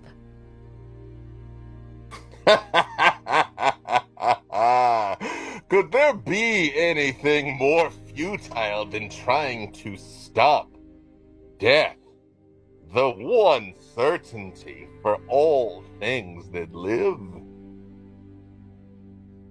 Death might come for everyone sooner or later, but taking life is something unforgivable, barbaric for those that do not wish to die. It's... I've seen your type before. I know what beings like you do to people. Nothing good can come from people that take and take and take. As an aside, Solok, Yeah. this is your home. Where does Solok sleep in this place? He probably usually has like a side room that he sleeps in, but if everyone else is sleeping out in the open, he doesn't want to be rude. He'd probably just be like sleeping on the floor, literally bundled up with Tempest. You see, as this large drake is sort of curled around Solok, almost like a scaly draconic beanbag. Yeah, that's my boy.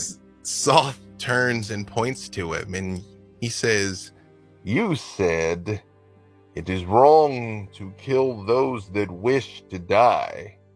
What about those that choose to embrace it? That one is a brave, heroic knight. Given the opportunity, he would rush headlong to my blade and his doom. Should he be spared as well?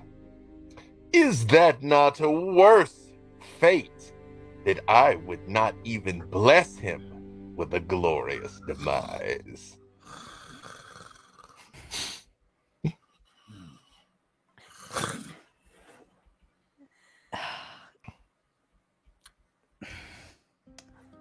Oh. Young, to force people like Solak to fight beings like you, to prevent such loss. He cannot have a life of his own free will, because he's spending his time fighting beings like you. You take life and you take passions, you take love from people because their cause is devoted to you.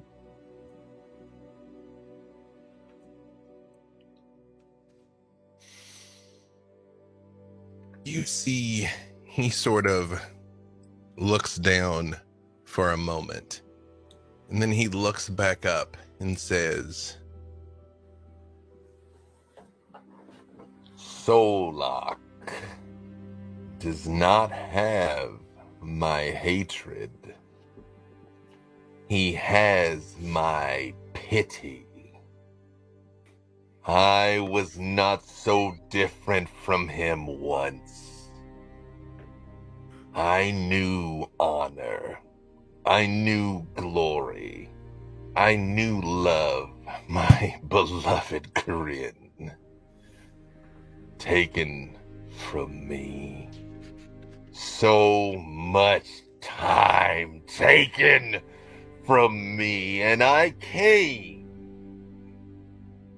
to pay my respects at the one place that still reminded me of her. And when I arrived at the chapel, what did I find, Knight?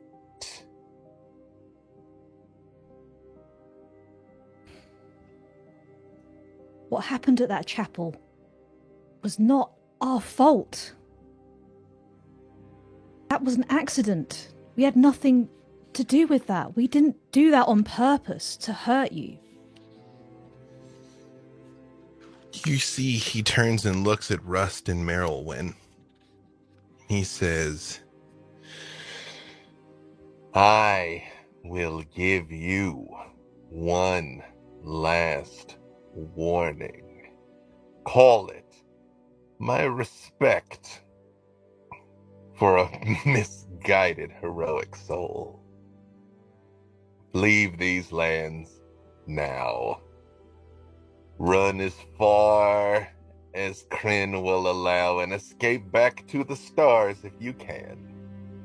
For the next time you face me, there will be no quarter given. and Sentry also comes back to seeing Miria sit up with a jolt. But meanwhile, Rust. Where would Rust be sleeping in this place?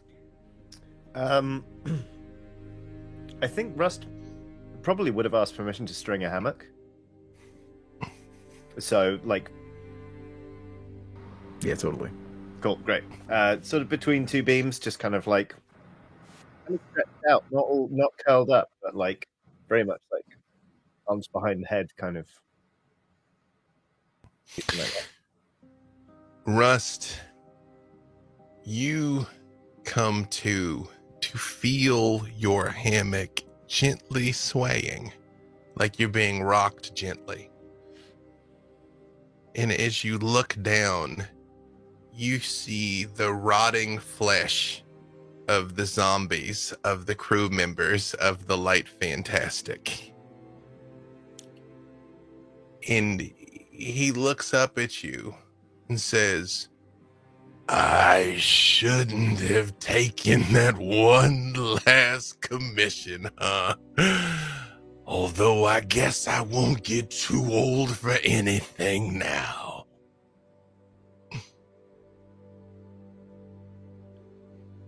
You lived the life? That's not so bad. But also, why are you rocking my hammock?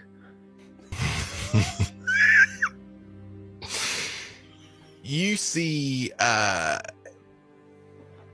he looks up and opens his mouth like he's about to say something to you, but it just sort of opens a little bit, and behind him you see Soth standing there. I wanted you to see what lay ahead for you in this life of a foolish sellsword. Tell me, Outlander, what can Soth offer you? You have the bearing of a mercenary, one who spent a life at sea. Perhaps I can match or equal the price you've been paid. Good luck. I don't think you can afford my prices.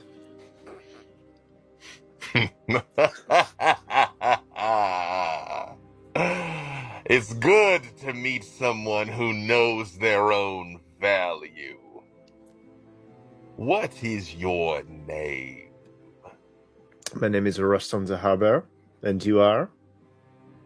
Lord Soft. Ooh. Look, Rust on the Harbor. The fate of these sailors, such as it is what lay ahead for you unless you simply go, turn, flee. Do not stand in my way, Rust on the Harbor, and you will not be destroyed. You seem very uptight.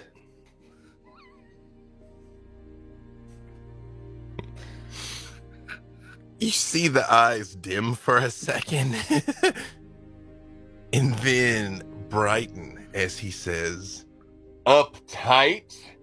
Uptight? I've lost everything! My love, my kingdom, my honor, my soul was torn from this place and cast into a prison of mist. I ruled over a kingdom of grief and regret. And when I thought I found liberation, when I thought that barbarian Janasi Tatiana might have helped me find my way back into the light, I found myself in Darkheart Keep. The evil ones, the dark powers, still do not liberate me. They torment me still. I've just been transitioned into a slightly larger prison. Uptight. Touche. Okay, yeah. No, that's. Yes, I suppose I would not enjoy that either.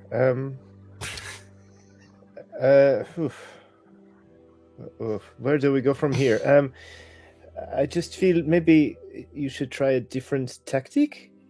I don't think wanting to destroy everyone is really helping your whole deal at the moment.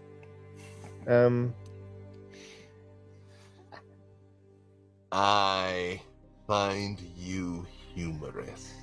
What manner of beast are you? I don't want to disrespect you by simply calling you a cat man, but I have never gazed upon your form before.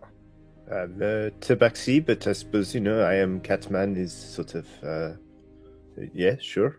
Why not? I get that a lot as well. Catman, heed my words. These people are strangers. Myria, Solak, this grand hero, the construct that lay sitting in the corner.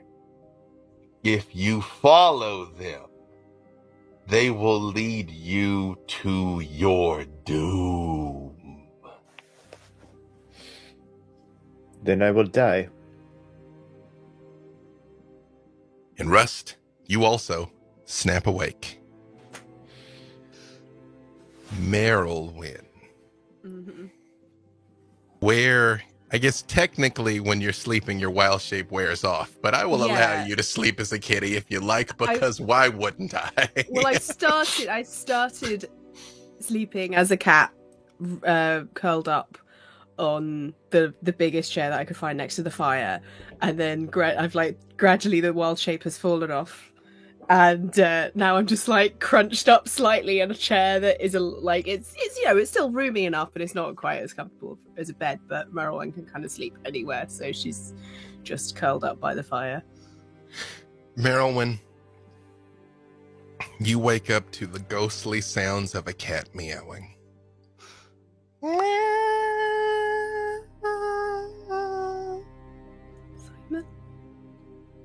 Simon?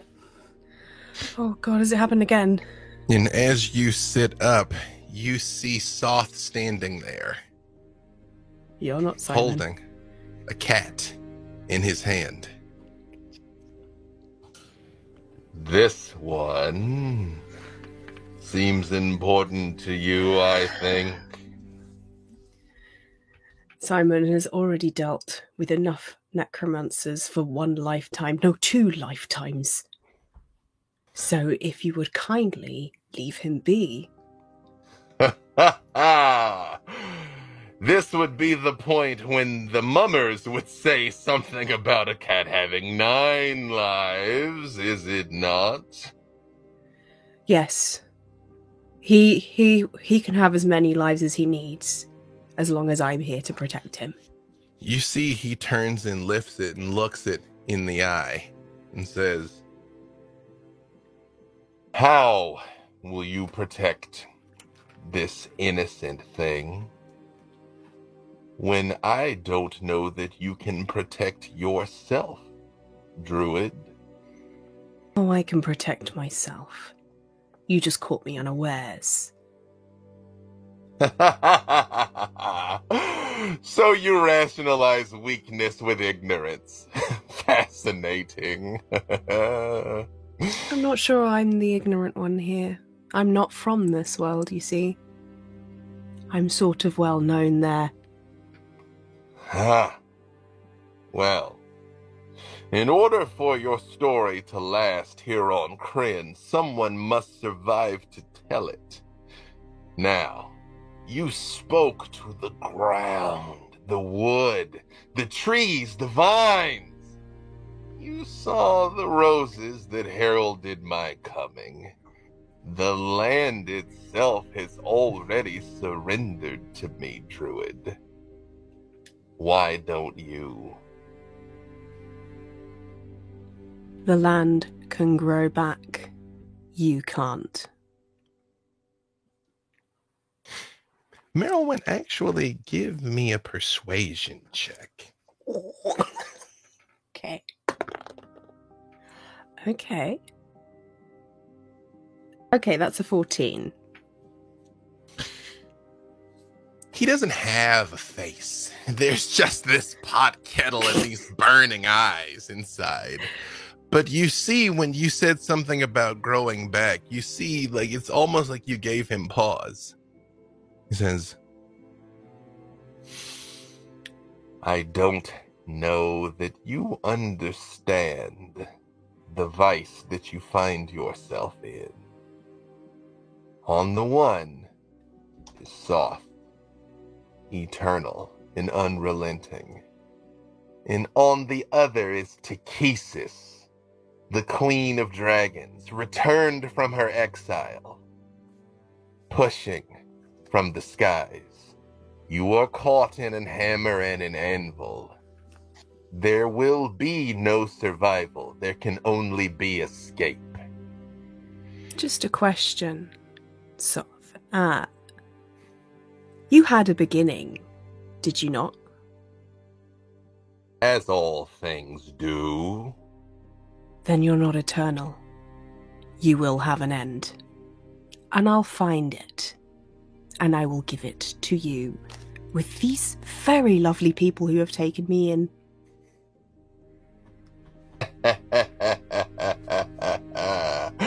I admire your spirit. When you awaken, ask Myria about an eternity with Soth.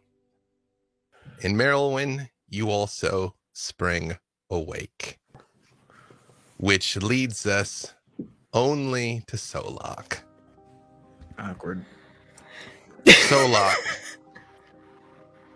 when you awaken, you find Soth standing at attention with his hands behind his back like a knight of Solamnia, looking at your refuge. Your quarters are not up to standard, knight. Your posture is terrible.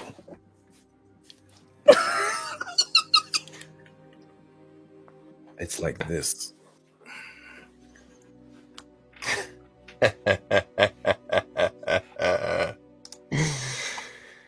Even now, your sanctum breached by your greatest foe with your death imminent, you find the energy for humor.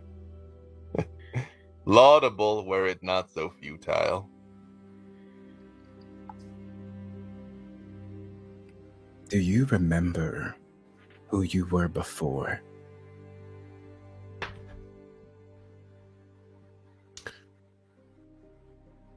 Solok, Yeah, that's right.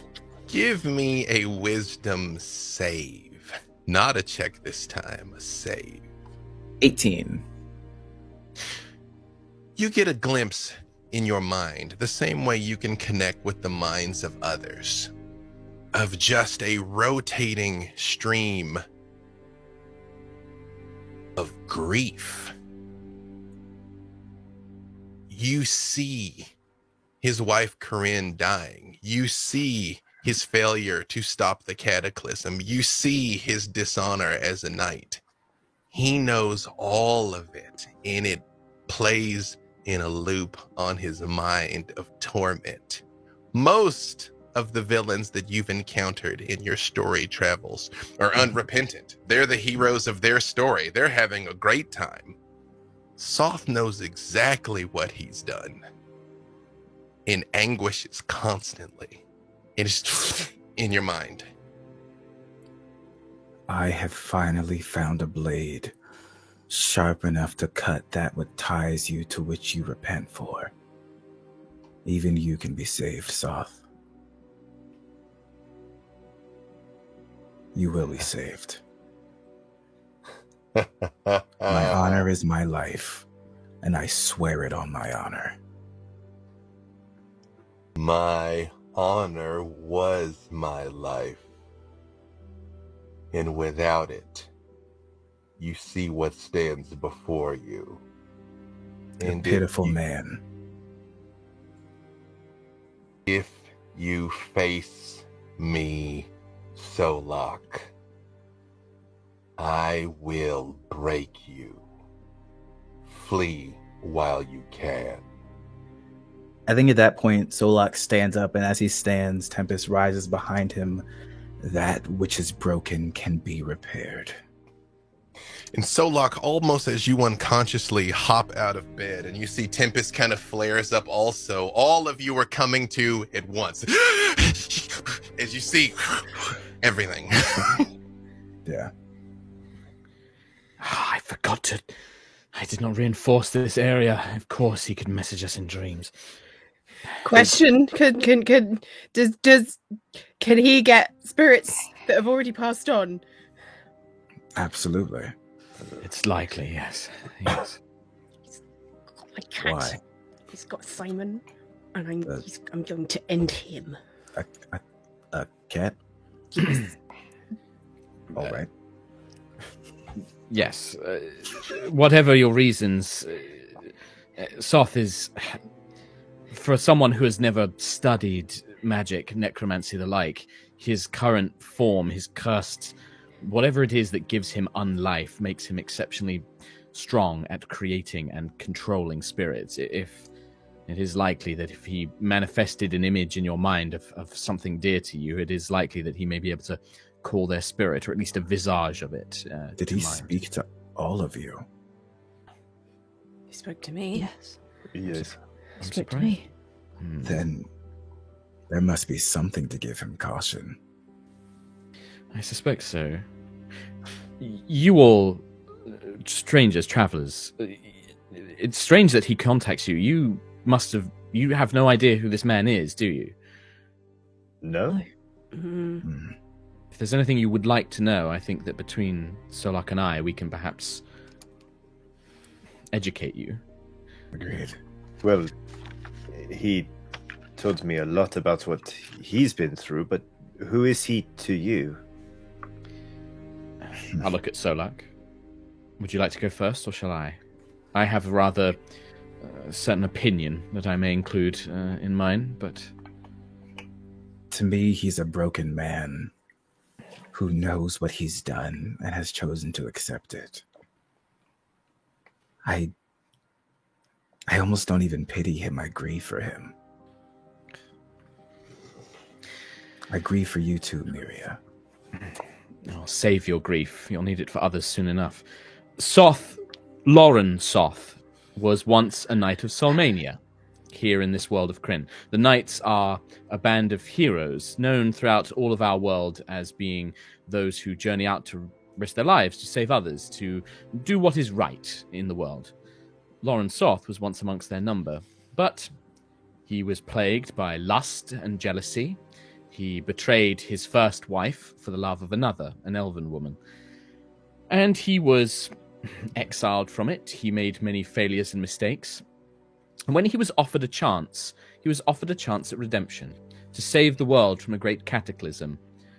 But instead of doing that, paranoia and jealousy and hate of others who may covet his new beloved elven wife drove him to give up on his sacred duty and damn the world. And so, for punishment, he was transformed into the creature that you met by the chapel. An undead being plagued by pain and torment and anguish. He is a man-child. He is a petulant, jealous man who is not capable of truly understanding what he did and why he failed. And unfortunately, some dark power in the multiverse has decided to grant him power for it. He is controlling. Sorry, Merylwen, you were saying, my dear. So we're going. It's fine. It's a lot to explain. I get it. So we're basically just doing all of this because this one dude just didn't go to therapy. You're very funny. I mean, but yes, I suppose in an essence you're not too wrong. Soth is controlling. Soth is he is accompanied by loyal knights that served him in life and now serve him in death. And he sees Nightland, the land that we are in, he sees it as his domain, one that he wishes to rule over, to conquer. It is very sad that these people should be forced to serve someone who is so bound up in his own misery. I feel like we should set him free. Oh yes, I fully agree, my dear Rust. I fully agree. But that may be difficult. He has an army. He is very powerful. Well. If it may be better for you to return to the worlds from whence you came. Well, I'm here now. No, excuse me. No, I feel like this is something worth fighting for. I mean, first off, we sort of maybe crashed a ship into the chapel and acted as a catalyst for a lot of this, but also I'm with Solak. I pity him, and I see, some good people around me, some people worth fighting for, and if I may be so bold, alongside. Sentry, what's going through Sentry's head with all this? Sentry's Solak in Sentry's mind feels like something that Sentry is familiar with, like with regards to like Hadar and things like that, having an entity that is so consumed by power and by consuming that she's just angry. She's just really angry at Soth for dragging a whole civilization into his plan and his horrible deeds. It's awful. Sentry hates this. Is you all, Solak, you tell me, is this the type of place that has windows, or is it relatively kind of concealed and underground? The front area would have windows, so like near the entrance. Although it feels like you just laid your head down, as you turn and see, you can see the light of dawn creeping through the windows, and you realize you all have slept. It didn't feel particularly restful, but you did get the benefits of a long rest. In Solok, you hear the alarm bells outside. I would say you all probably have a fairly complex system. So you would hear the tones of an approaching ground enemy. I would say it. You correct me if I'm wrong, Solok, but you probably have approaching ground, approaching sky, attacking ground, and attacking sky. Yep, that makes total sense. Yeah. Then you know if it's escalated or not. Yeah. You hear the approaching ground alarm. I would like you all to do me a favor, and Miria, this includes you if you would like. I'd like you to repeat after me. My honor is my life. My honor is my life. My honor is my life. That's fair, Miria. You are now each honorary Knights of Solamnia. This is your home if you would like it. You will fight alongside us. You have our resources, and you have our support. Malleus clearly retches and coughs up a partially eaten squirrel.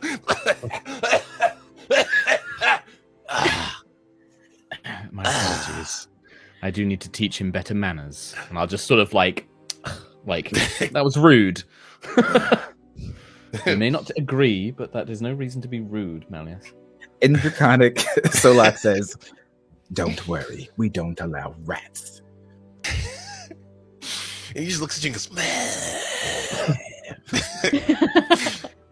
I already have my allegiances, Solak. I am no knight, but I am a representative, a magister of the High Sorcery, and so you have my assistance if you would like it. Where do your allegiances lie? That's for another day. You scare me. Miria doesn't answer. Before we move on, I should say, as voted on by the good players of Idle Champions, you all would have visions of Lord Soth, who would be curious when he encountered you and attempt to use persuasion to reach you rather than force. That was Soth's persuasion. He's like, I won't kill you today. It is really interesting seeing that side, because the people who don't have experience and were like, no, you suck.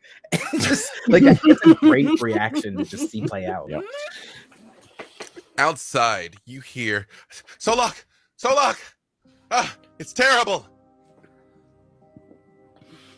Okay. I just run to see. You see a couple of the Knights of Solamnia outriders kind of run up, and they're heaving and panting. And he's like, it's Flinthold besieged. They can't escape. They won't be. What? Done. The enemy marches on Flinthold. There were so many we didn't see. We don't know if it was the dragons. We don't know if it was the undead. But Flinthold will surely fall, if not reinforced. You know, Flinthold is the next largest village, Solok. It's where you go and supply. It is close by, especially if you travel with haste. He'll immediately turn to the group. There's no way they can evacuate in time. There are hundreds, at the least, that are there. This would be your first day. This is your choice, but will you ride with me? Of course. Yes. Mm-hmm. The more that he kills, the more he adds to his army. We must prevent him from killing more. Every village that he murders, every town, they only increase his numbers. We must stop that at all costs. While you all are talking, you see up overhead the steel gray clouds suddenly begin to roil even faster, as if torn by a stronger wind, and a shadow suddenly appears, soaring past its speed. A almost incomprehensibly huge draconic form shrouded by mist and blazing with a bright fire. Then the cloud closes in again and the creature is gone. Solok, even you have never seen one that big with your own eyes. Even he's like aghast by it. Like he expresses that he has no idea what sort of beast that was. He's never seen anything that size, that massive, or move that fast. That must be something new, or just something worse. Well, let's get moving, I guess. As you all make quick time, even through the miserable conditions here, and as you are rushing towards Flinthold, you see smoke rising from the cooking fires above the trees, the cloudy sky obscuring the rising sun, and beyond the next bend, the village Flinthold comes into view.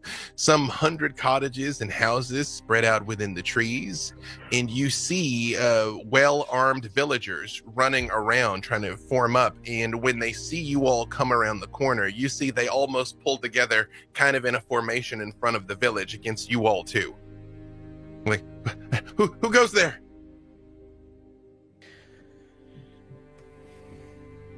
My name is Solok, and these are the knights in mine. We are here to help in any way that we can. A moment later, you see one of the people kind of takes off a helmet, and you realize it's a face you recognize of Hartmut. She's one of the village elders, and she's also a ranger like you. And she just goes, "Oh, Solok, you couldn't have arrived at a better time. We get some sort of trouble, a commotion approaching." What is it? "We don't know.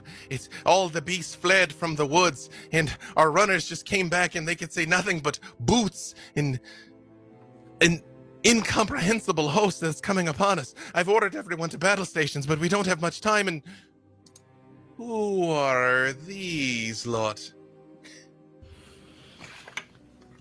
Newly found knights. And a magister of the Towers of High Sorcery. And you're all in black, correct? You Yes. see her eyes narrow when you say that, knowing exactly what it means that a magister of the Tower of High Sorcery, all in black, stands before her, and she says, "Well, it won't do for you to be dressed like this. Look at this poor thing over here. Your armor's all pockmarked and chipped. Come, get to them some proper provisions." And you see people come running out with just armloads of clothing. It's like, if you're going to fight with Flinthold, you should look the part of a local, I think. And they just start throwing clothes down on the ground in front of you all to change clothes. 2 questions. Do you change? And if so, afterwards, what do you look like? I see Rust nodding enthusiastically. So, what does give me clothes? So, what does Rust Sailor Moon transformation look like here? As you the cravat just goes like and becomes like a really big cloak that kind of like buckles up here, and like suddenly his normal like braces are like full gloves with like turn downs. He's got like greaves on his legs with like kind of like almost like black roses. It looks like kind of like on the knee pads, and just like there's like buckles and gold bits and brass buttons, and his sleeves, his white shirt is now sort of a rich purple, and he looks very warm. She looks at you and she goes, "Well, quite a few of those pieces were for the performances we like to put up, but it looks great on you actually when you put it here together." Merylwyn, does Merylwyn change, and what does she change into? Yeah, her armor has kind of been falling to pieces. So some things like she loves anything that's naturey, and she sees this fantastic cloak that looks like it's interwoven and made with lots of leaves that would fall in the autumn, and then she sneaks a couple and shoves them in her hair to compliment, because she's like, "I've got to put twigs in my hair. I'm an elf. I'm a druid, wood elf druid. I've got to do Of course, yes. That was my mom's cloak. It looks wonderful on you. It does. I will take very good care of this. I will not get it pockmarked. I promise. And then she's got some fresh leather armor afterwards. She picks up, and then like some very lovely, fancy long sleeves because they remind her slightly of her friend Prudence, who would wear like long sleeves that come around her elbows, and some good tight gauntlets and things. Some fancy new boots because those were just gone. Those were ruined by the goo. And some new gloves and just a little leafy brooch to finish it all off and match the cloak as well. I adore the sleeves, darling. Isn't it good? Yeah. Very good. Does Sentry change? And if so, what do they look like? Yeah, Sentry changes. She goes from being already quite chunky to full chonk. So so her armor plating is now like thick and like substantial, and it's got all these like rose and vine and fawn motifs sort of engraved into the plating. It's like resplendent in silver, where her armor before was kind of dark and quite well worn, quite scratched and scuffed. Her head plate is now adorned with this full face helm with these giant horns sticking out of the top, these great big dragon horns which look metal. Oh, they're so cool. And she has a great big heavy metal shield with a rose engraved on the front with vines and roses all entwined throughout it. And then and she has a sword as well at her side, which is also thorny and rose engraved, and it's just all very nature themed, but very metal, very just don't mess with me kind of vibe. Metal So nature. cool. Yep. Yeah. Solok, you hear Tempest in your mind as they're all looking, and he's like, well, I suppose if everyone's going to reveal their strength, perhaps we should reveal ours. Fine. But make sure you behave yourself still. You don't want to scare them away. I have not eaten that tiny abomination yet, nor have I even taken a nibble on that cat person. That's true. I'm very proud of you. It takes extreme restraint, thank you. And what does Solok look like? So as Solok and Tempest get ready, it actually probably takes a handful of other people. Because Solok is then putting on almost like pauldron like armor. There's sabatons that go on his feet, and he wears a metal face mask that actually resembles Tempest's toothy maw. And Tempest himself starts to wear this onyx black armor over legs, chest, even on the tail, and then like across the head. And as they've finished being adorned, Solok pulls out this like small, almost clay-like substance, and then just starts like drawing runes and markings across Tempest in like a gold color that then starts to like gleam a little bit in the light as Tempest and Solok are now armored up in true Dragonlance fashion. And the Dragonlance skins are available for all of these people now to add to your formation. Miria, as everyone is changing and all of this elaborate stuff, you see this warrior woman, Hartmut, just turns and looks at you as you're just standing there, and she goes, "Nothing for you, love. I mean, I'm sure we could get something that might help with." She just sort of points at your bone arm. Oh no, you don't have to worry about this, darling. Please, I'm fine. Nothing for me. I approve of my current attire, shall we say.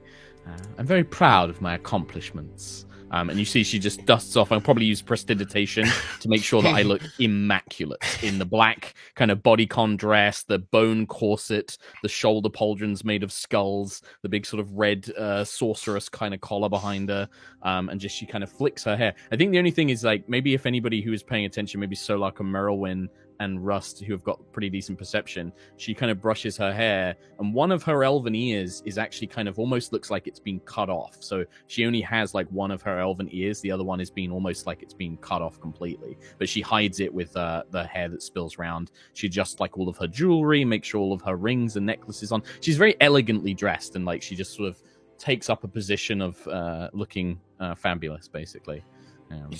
Heartwood leans in and she says, when you speak to the other wizards of the tower, you will ask them to gaze fondly upon Flinthold. Actually, ask them not to gaze upon Flinthold at all. Actually, could you just not mention that we exist here? That probably. Yes, of course. I have no reason to mention Flinthold to them. You won't give them me a reason to mention, will you? Oh, no, we won't be doing that. Rust, Merylwyn, and Sentry. This is the first person you've seen that wasn't Solak interact with Miria, and she very much is like, she's regarding her almost like a tamed tiger, which probably won't eat you, but is never not a tiger. She's like, yes, very good. Go about your business, Commander. Is it Commander, Captain? We don't have titles like that around here. Just when I say jump, people just tend to say how high, right? Okay, get ready. We don't know how long we've got.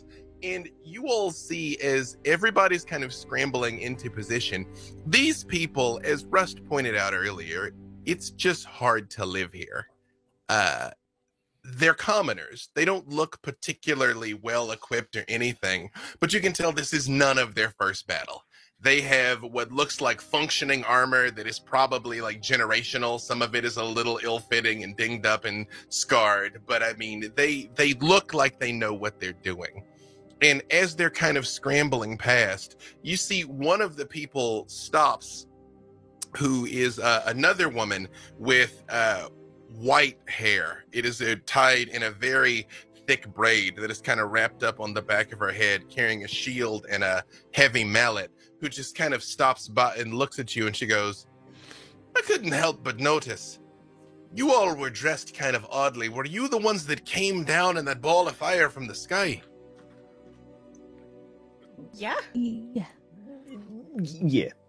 Was Not that intentionally. What was the word they used to say back in the old stories? Spell jelly?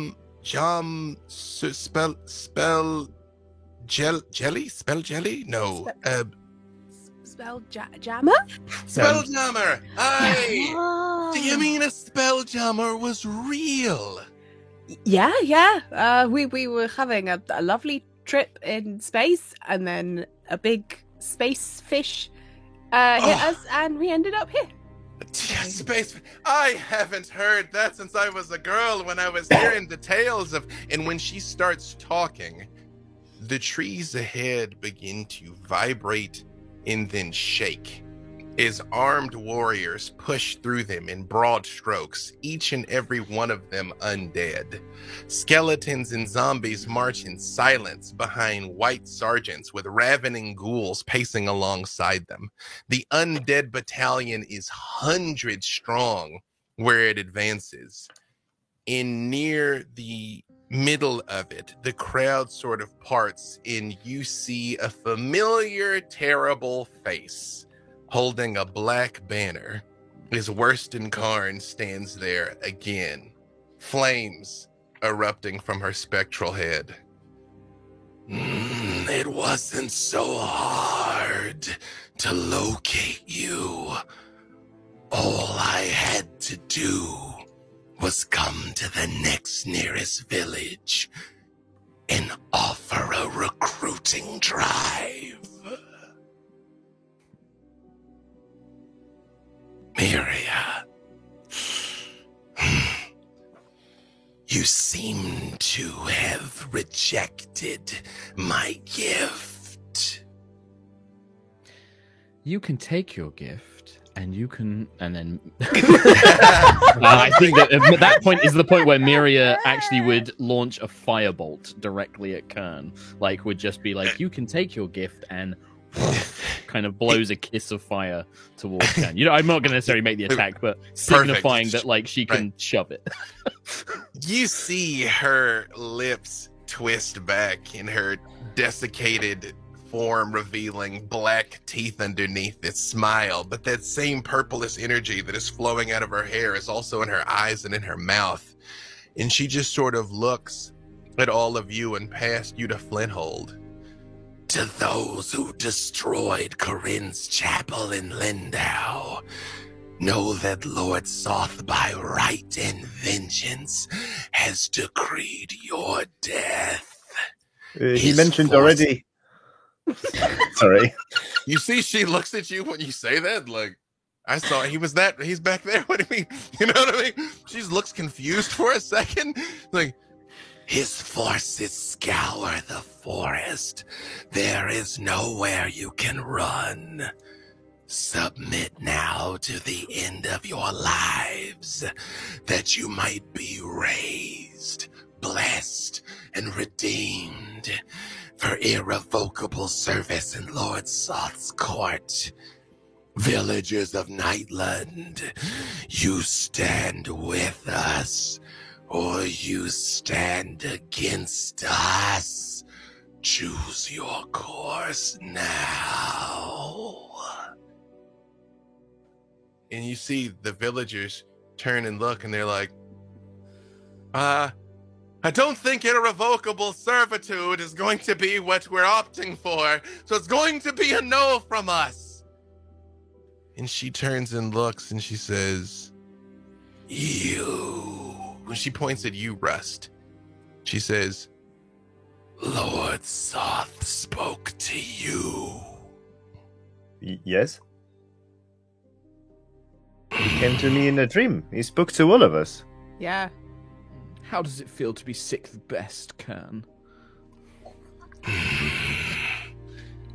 How does it feel indeed? And when she says that, her jaw just sort of unhooks, and this horrifying wail comes out of her. And it sounds like that wail that you all heard when Soth was approaching through the woods. What was just yesterday, but feels like a lifetime ago.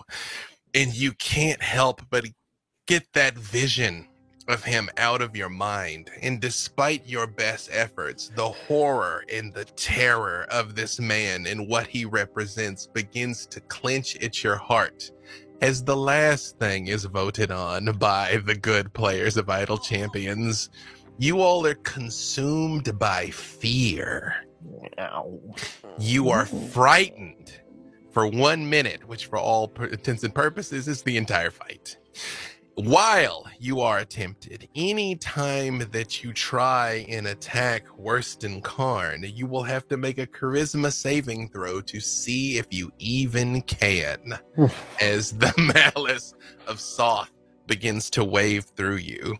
And she just looks and says, Miria, when you die, I will ask Lord Soth to let me make a chair out of you. And you see she motions forward with the banner in the undead charge. And I need all of you to roll initiative. Woo! 8. All right. Not much better. Hold on here. Rust is an 8. Hey, Miria. 11. All right. And Solak. Oh, we didn't hear you. Come. 22. Nice. You're ready for this. Oh, Sentry. absolutely. 22 as well. Excellent. I think we established Solak's got the higher dex between you Yeah, two. Sentry's slow. Although she's fast. She's fast enough. She's fast now. Yeah. Although you technically will act simultaneously, but you two are the ones blessed by the gods here. That's true. I said I was going to carry you. Merylwyn. 16. All right. Don't ask me why I just wrote Merylwyn. That is not your name. That's just what she does in October. That's true. Merylwyn. They're gonna name a Korean holiday after you here, Merylwyn, from now on. Nice. Hey, these shambling undead hordes are not quite as quick as we would like. All right. Solak, you will be first. All right. I'm going to fire my longbow first shot. Just going to take a shot right at... I have to make a charisma saving throw. You do. 22. More than enough. You see, as you draw the longbow, you hear Salt's voice echoing. Turn back. Turn back. But you also hear Duncan's, your honor's your life, Solak. Your honor is your life. And you are able to focus enough to attack her. I will never turn back on my honor. And arrow goes flying for a 23 to hit. More than enough. Oh, yeah. So that is 8 points of piercing. Okay. And then he's going to try to make a second strike. Okay. That is a 24 to hit. Also enough. I'm going to sharpshooter this one. Ooh. So it's a -5 for an extra 10. And I'm going to Okay. roll my ranger dice. Ooh. This is a shell because that's a nat 20. Hey. I will use nothing else in my life. Ranger gonna ranger. That's true. So then, do you want me to double the damage dice? You know what I think? Maybe we should give away some of those ranger dice. That's probably a good. Maybe we'll do a drawing. I'm like producer overlords. I believe we can do another Beadle and Grim drawing. I think to give away some ranger dice. I don't think my producer overlords are listening. Perfect. Oh. See, that's again. They're ahead of you. There it goes. You see that? Got See it. that? It's almost like I was supposed to announce that at the break, but it's more dramatically appropriate now. And you want me to double the dice or just double the damage? Dealer's choice. Okay. Leave it up to you. I'm going to double the damage since I sharpshootered, so that's way nastier. So that is All that the is math. 44 points of piercing damage. You see the first one sort of slams into her, and she looks down, and she's like, pitiful. I thought the Knights of Solamnia were made of stern... like right in the throat. Nice. And she just reaches up and just sort of yanks it out, leaving a nasty, ragged hole afterwards. And you see those flames start coming out of it. And she looks at it and just goes... and drops the arrow. And how far are they? They're only about 60 feet. The undead are charging. You see, she's not moving. She's standing right there as the rest of them are coming forward. I'm going to ask Sentry if they want to get closer at all. Yeah. Okay. Tempest is going to pick Sentry up, and we're just going to move. And, well, Sentry, Tempest can move 60 feet. So Cool. you can just tell us on your turn how far you move, and then they'll just drop you. Oh, awesome. Well, you know what? Let's it's your turn now. So first of all, give me that charisma save, because depending how this goes, you may not willingly be able to get any closer to Worston. That's true. You want me? Let me go. Like, let's go. Put me down. It's like Marilyn was the cat, but you're doing that no cat in the tub thing, So charisma save. 9 plus 12. 12, It's 21. 21. Root. If Root were going to, if Sentry were going to hear something Root would have said to help steel her resolve, Oh. thinking back to something, as again, Soft's warnings are echoing in her mind, what would she hear Root say? You have faced far greater foes than this Sentinel Prime. I and all the Guardians stand with you. And it's enough, Sentry. It's enough to push Yes. the fear away.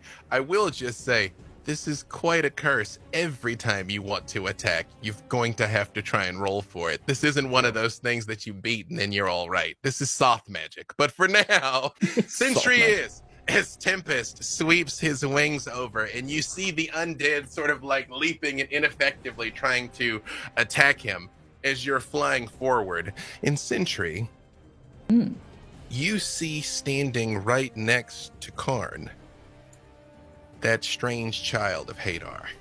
Oh, no. And turns and looks at Karn and looks at you and says, you feel fear. And you fight anyway. Why?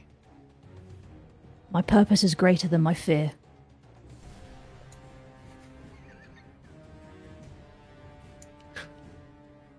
I will enjoy consuming you. And you see the tentacles leap to life, like you didn't intend lashing out towards Worston Karn. But you still can make your attack roll. Cool. It will be an attack, but you can use your weapon if you wish, but if you meant to do something else, Hadar's like, nah, it's violence. Yeah, that's cool. Tentacle time, let's go. Mm-hmm. Tentacle time. Tentacle time. So I got a 26. More than enough. Awesome. So I will do I still use Divine Smites? If you'd like with to. the tentacles. Awesome. I would like to do that, please. I will say it's not going to look right when you do it. So you tell me what a Hadar flavored Divine Smite from this tentacle. Oh, I love that.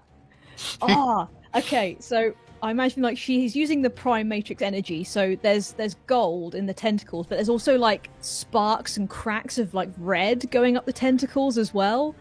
So it's sort of been the gold is broken by fishes of red and black energy. Mm-hmm. Absolutely. Go ahead and roll. Alrighty. So I will do a level. Let's do level. What am I thinking? Let's do level 3. Let's go big boy. Let's go big, and she is definitely undead, so you get the extra D8. Awesome. So she's about as undead as it gets. Nice. Technically, 5d8. Soth is about as undead as it gets, but she's, 1 degree of Kevin Bacon from Soth here, so. 5. 1, 2, 3, 4, 5. Boop. Ooh. I would say just to make sure everybody gets to do at least something, the rest of you start rolling here so I can tell you how this is going to work. 37 for the first attack. When you hit Karn, 37 you say? Yeah. And this explosion goes off. You notice the undead were very regimented coming. And when you hit her, they all kind of stop for a second and look around. And you see she and they sort of form back up again and keep coming forward. Cool. Again, please. Absolutely. Oh, this one might not go through. Let's have a check. 17. That is not enough. As you bash down with the tentacle, and the second time as it's coming, she just reaches out and catches it. Yeah. And she looks at it and she says, I don't know what vile magic this is, but I will mount this arm in my lord's sanctum. And she's holding on to it. Anything else from Sentry? No, I think that's good for me. I like being up in their face. It just so happens it is Worston Karn's turn. You see again her voice unhook and her jaw unhook, and right there in your face, this horrifying scream comes out, almost echoing doubly through the ragged hole in her throat that Solak has made. I need all of you to make a wisdom save. Oh, that really got me, that description. That's advantage. 24 with Mirier. More than enough. 21. 13. Sorry. Oh, rest boy. Was it 17 for rest? Okay, all right. 13. 31, 13. No, it was 13 for Rust, but 20 for me. Oh, 13 for Rust. Yeah. Everybody but Rust makes the save. I got a 31 on mine. Yeah, Sorry. everybody but Rust. Yeah, Okay, everybody Rust. Sorry. You all take 11 psychic damage. Oh. Rust, you take 22 psychic damage. Yeah, that's not counting any sort of mitigation. And somehow, Rust, you're even more afraid of her. Like, you were generally afraid of all of this, of opposing Soth, but now specific, she got shot in the throat. You saw Cinch in, that. What? Yep. Okay. And then Worston is going to attack you, Sentry. What is your armor class currently? 21. Okay. Ooh. You see the first time she swings this pike, sort of clangs against your heavy armor. And then her eyes just narrow a bit, and you see she just begins smashing into you, stabbing at you the same way that she did at Miria. She is going to hit you for 20 piercing and 26 necrotic damage. Whoa. And I need 2 charisma saves. And that was Yeah. Sentry? Sentry. How far is Sentry from Solok? Would you say? I mean, Sentry's you like dropped 5 her, so I feet? assume you're pretty close. Yeah, Yeah. right. Mm-hmm. So Sentry could be considered 5 feet? Yeah. If I used my reaction to add +5 to Sentry's AC, would that make it miss? No, she rolled Okay. very high. Oh Twice. my god, never mind. Bye, Sentry. She rolled 1 and 2 28s. Sorry. Ooh, Yeah. Real that's cool. all right. I knew you. Mm-hmm. I rolled 2 two charisma twos saves. on my charisma saves, so Oh. 14 total. I was going to say You- your charisma save's really good. I know. It's I wasn't gonna jinx it personally, but you see those same black roses and thorns start blooming all over you as you are afflicted by the same curse Miria had. You have disadvantage on ability checks and attack rolls, and your speed is halved. As you see this starts happening, she just sort of smiles at you and looks past you to Miria and says, "Won't be long now, Miria." Completely unfazed. Marilyn, it is your turn. Okay, my charisma roll was 11, so I don't know whether I can do anything. You can't, actually. You can attack another undead. You cannot bring yourself to attack Worston Karn. Okay, Tell me, it's- what's going through Marilyn's mind when she can't bring herself to do it? I mean, like, she saw the scream, she just seen Sentry get absolutely wailed on, and she's like, okay, well, I don't know whether I can do anything. And she's also a little bit worried that she's going to hit Sentry. So what she would like to do is, I'm guessing, like, the wall of the undead is, like, behind her. So what I would like to do is cast Wall of Thorns between... Actually, the wall of undead is very much in front of her. Like, they're front of coming, her. and she's in the middle, not moving. Yep. Okay, well, I would like to try and at least protect the village somewhat, as I would like to cast Wall of Thorns across. So what you can do for that is you basically will put the wall behind you. So you all are kind of be stuck out here with the undead, but the people will be safer if you do that. I'll do Is that. that what you'd like to do? Yeah, I'll do that.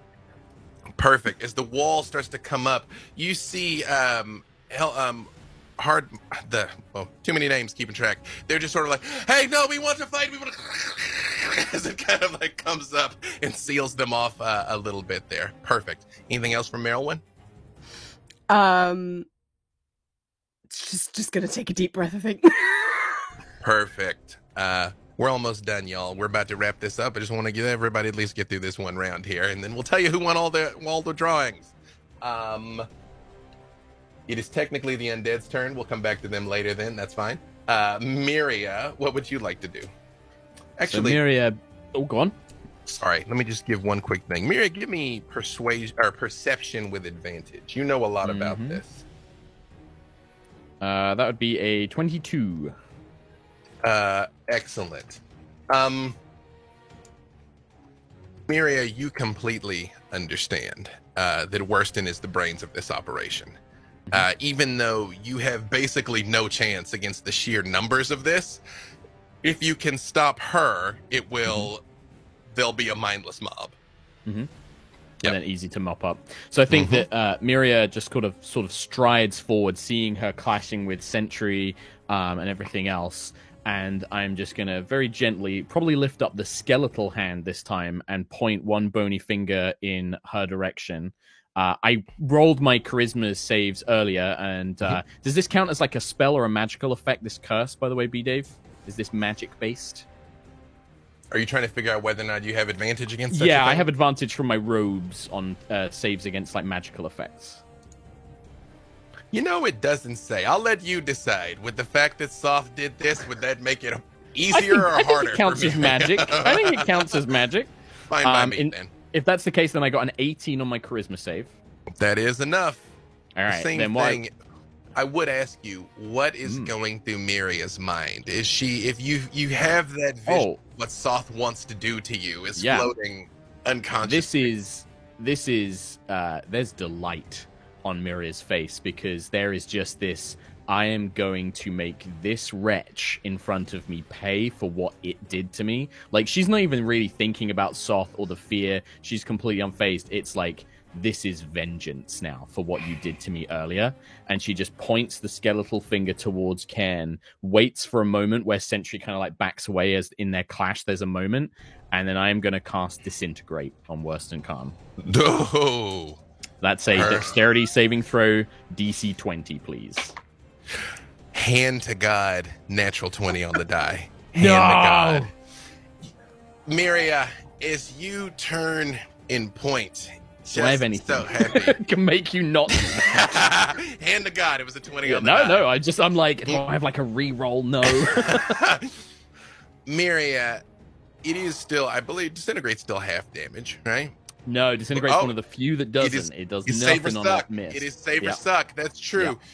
You see this cataclysmic beam. What does Miria's Disintegrate look like when it comes out? Thin green beam. Thin green magical light. Just this tiny, almost like thread-like beam. You see it is coming towards Karn's head, and she just leans back a little as it goes past. And she turns and looks at you, and she's like, so predictable, Miria. Whilst she is looking the other way, while she does the little cool dodge move, then I will use just my bonus action, and I just pull out an odd-shaped cube that Miria holds in her living hand, and she's going to hold that temporarily, ready for perhaps the next turn. But that's it. My cool move is denied. You know what I will say is, again, there's undead hordes. She ducks out of the way, and there's like a white coming forward that it's like, finally, I will have my revenge again. Yeah. Ashes. And last but certainly not least, Rust. First, give me that charisma save. Oh, it was a 5. So, yeah. You know, Rust, you said you were gonna help, but that troll was dead, and there's bites out of him, and now this, and as you're sort of scanning the crowd, you see the crew of the Light Fantastic. That GIF is there coming forward. Yeah, Rust, this is a lot. Yeah. So, specifically what this means is you cannot bring yourself to attack Karn, and you cannot bring yourself to move any closer, but you can attack the other undead. There's whites, there's zombies, like you can do other things. You can't raise a hand against her.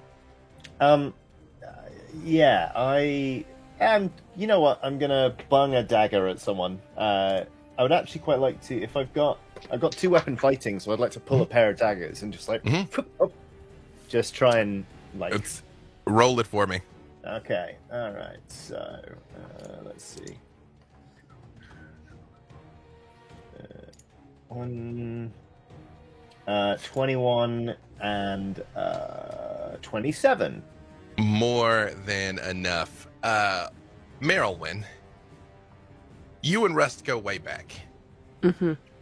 You know the fear that is gripping your heart, and now you realize that he's also not fighting Worston Karn. Does Merylwyn say anything to him? I'm just like, same, buddy. Same. It's okay. We'll get it next time. We can do this. Guys are just like huddled together like Jesse and James in Pokemon, like. Yeah, pretty much. Unfortunately for you all, that makes it the oncoming undead hordes time. And as this wave of bodies begins to crash over you all, I think that is an excellent place for us to stop for today's session. That natural 20 on that Disintegrate would have changed everything. It would have. I could have added so much more damage to it as well. It probably would have puffed her, actually, because those smites add up. But that's, again, the dice have their own story. Hey, fine. yeah, absolutely. I know we're a little bit over, so I'm going to do this real quick. So the winners are... oh, hang on. Let me make sure here. 4. Okay, so if I call your name, be sure to check your whispers in Twitch, because that's how we're going to get in touch with you here. For the WizKids Icon of the Realms, Dragonlance, Shadow of the Dragon Queen, Kinsoldi on a Red Dragon, that is Monk of Greyhawk. Monk of Greyhawk. I don't know if Monk of Greyhawk should get it, because this is Dragonlance. We're in Krynn, man. What's this Greyhawk business? But that's fine. That's fine. It's an outreach program. For the Rolling Ventures collection, High Rollers Dragonlance skin bundle and Ox Venture Dragonlance skin bundle is From 71 is our winner. From 71. Congratulations. Use code DRAGONSLAY at dndmini.com for 10% off your next order. Thank you, WizKids. That expires March 31st. The episode 2 Beetle and Grim giveaway winner, Gabe, if you could show us the Ranger dice there, is for Blue Pointer. Blue Pointer. Thank you to V and Jake for producing, especially for me going over a little bit. Sorry. Thank you to Jay and Mars for moderating, as always. Thank you to Ellen, Gabe, Johnny, Mark, and Rhiannon for bringing their characters to Idle Champions Presents. And I would say I'm sorry for what I'm doing to you, but I think you all know I'm not. Don't apologize. Yeah. This is also where it says thank you to me, which is weird and disingenuous for me to say. Thanks, B-Dave. Thanks, Thank you for DMing. Stop. Solok is available now. Check out the Dragonlance Solok theme pack when you log in to play. The Dragonlance Jaheira theme pack is also available now, along with the Skin and Feet pack for Krendel and Nerys. We'll see you back at 10 a.m. Pacific next Monday, March 6th, when I'll be in England. I'll be over there with them, so Gabe's only going to be the weird one. I'll be maybe over there. Love it. We got this. I would say we got this Superman Clark Kent thing, but people have seen us together a number of times, actually. So I don't know. We'll work on that. Yeah, I mean that would be a hard one to pull off. It's true.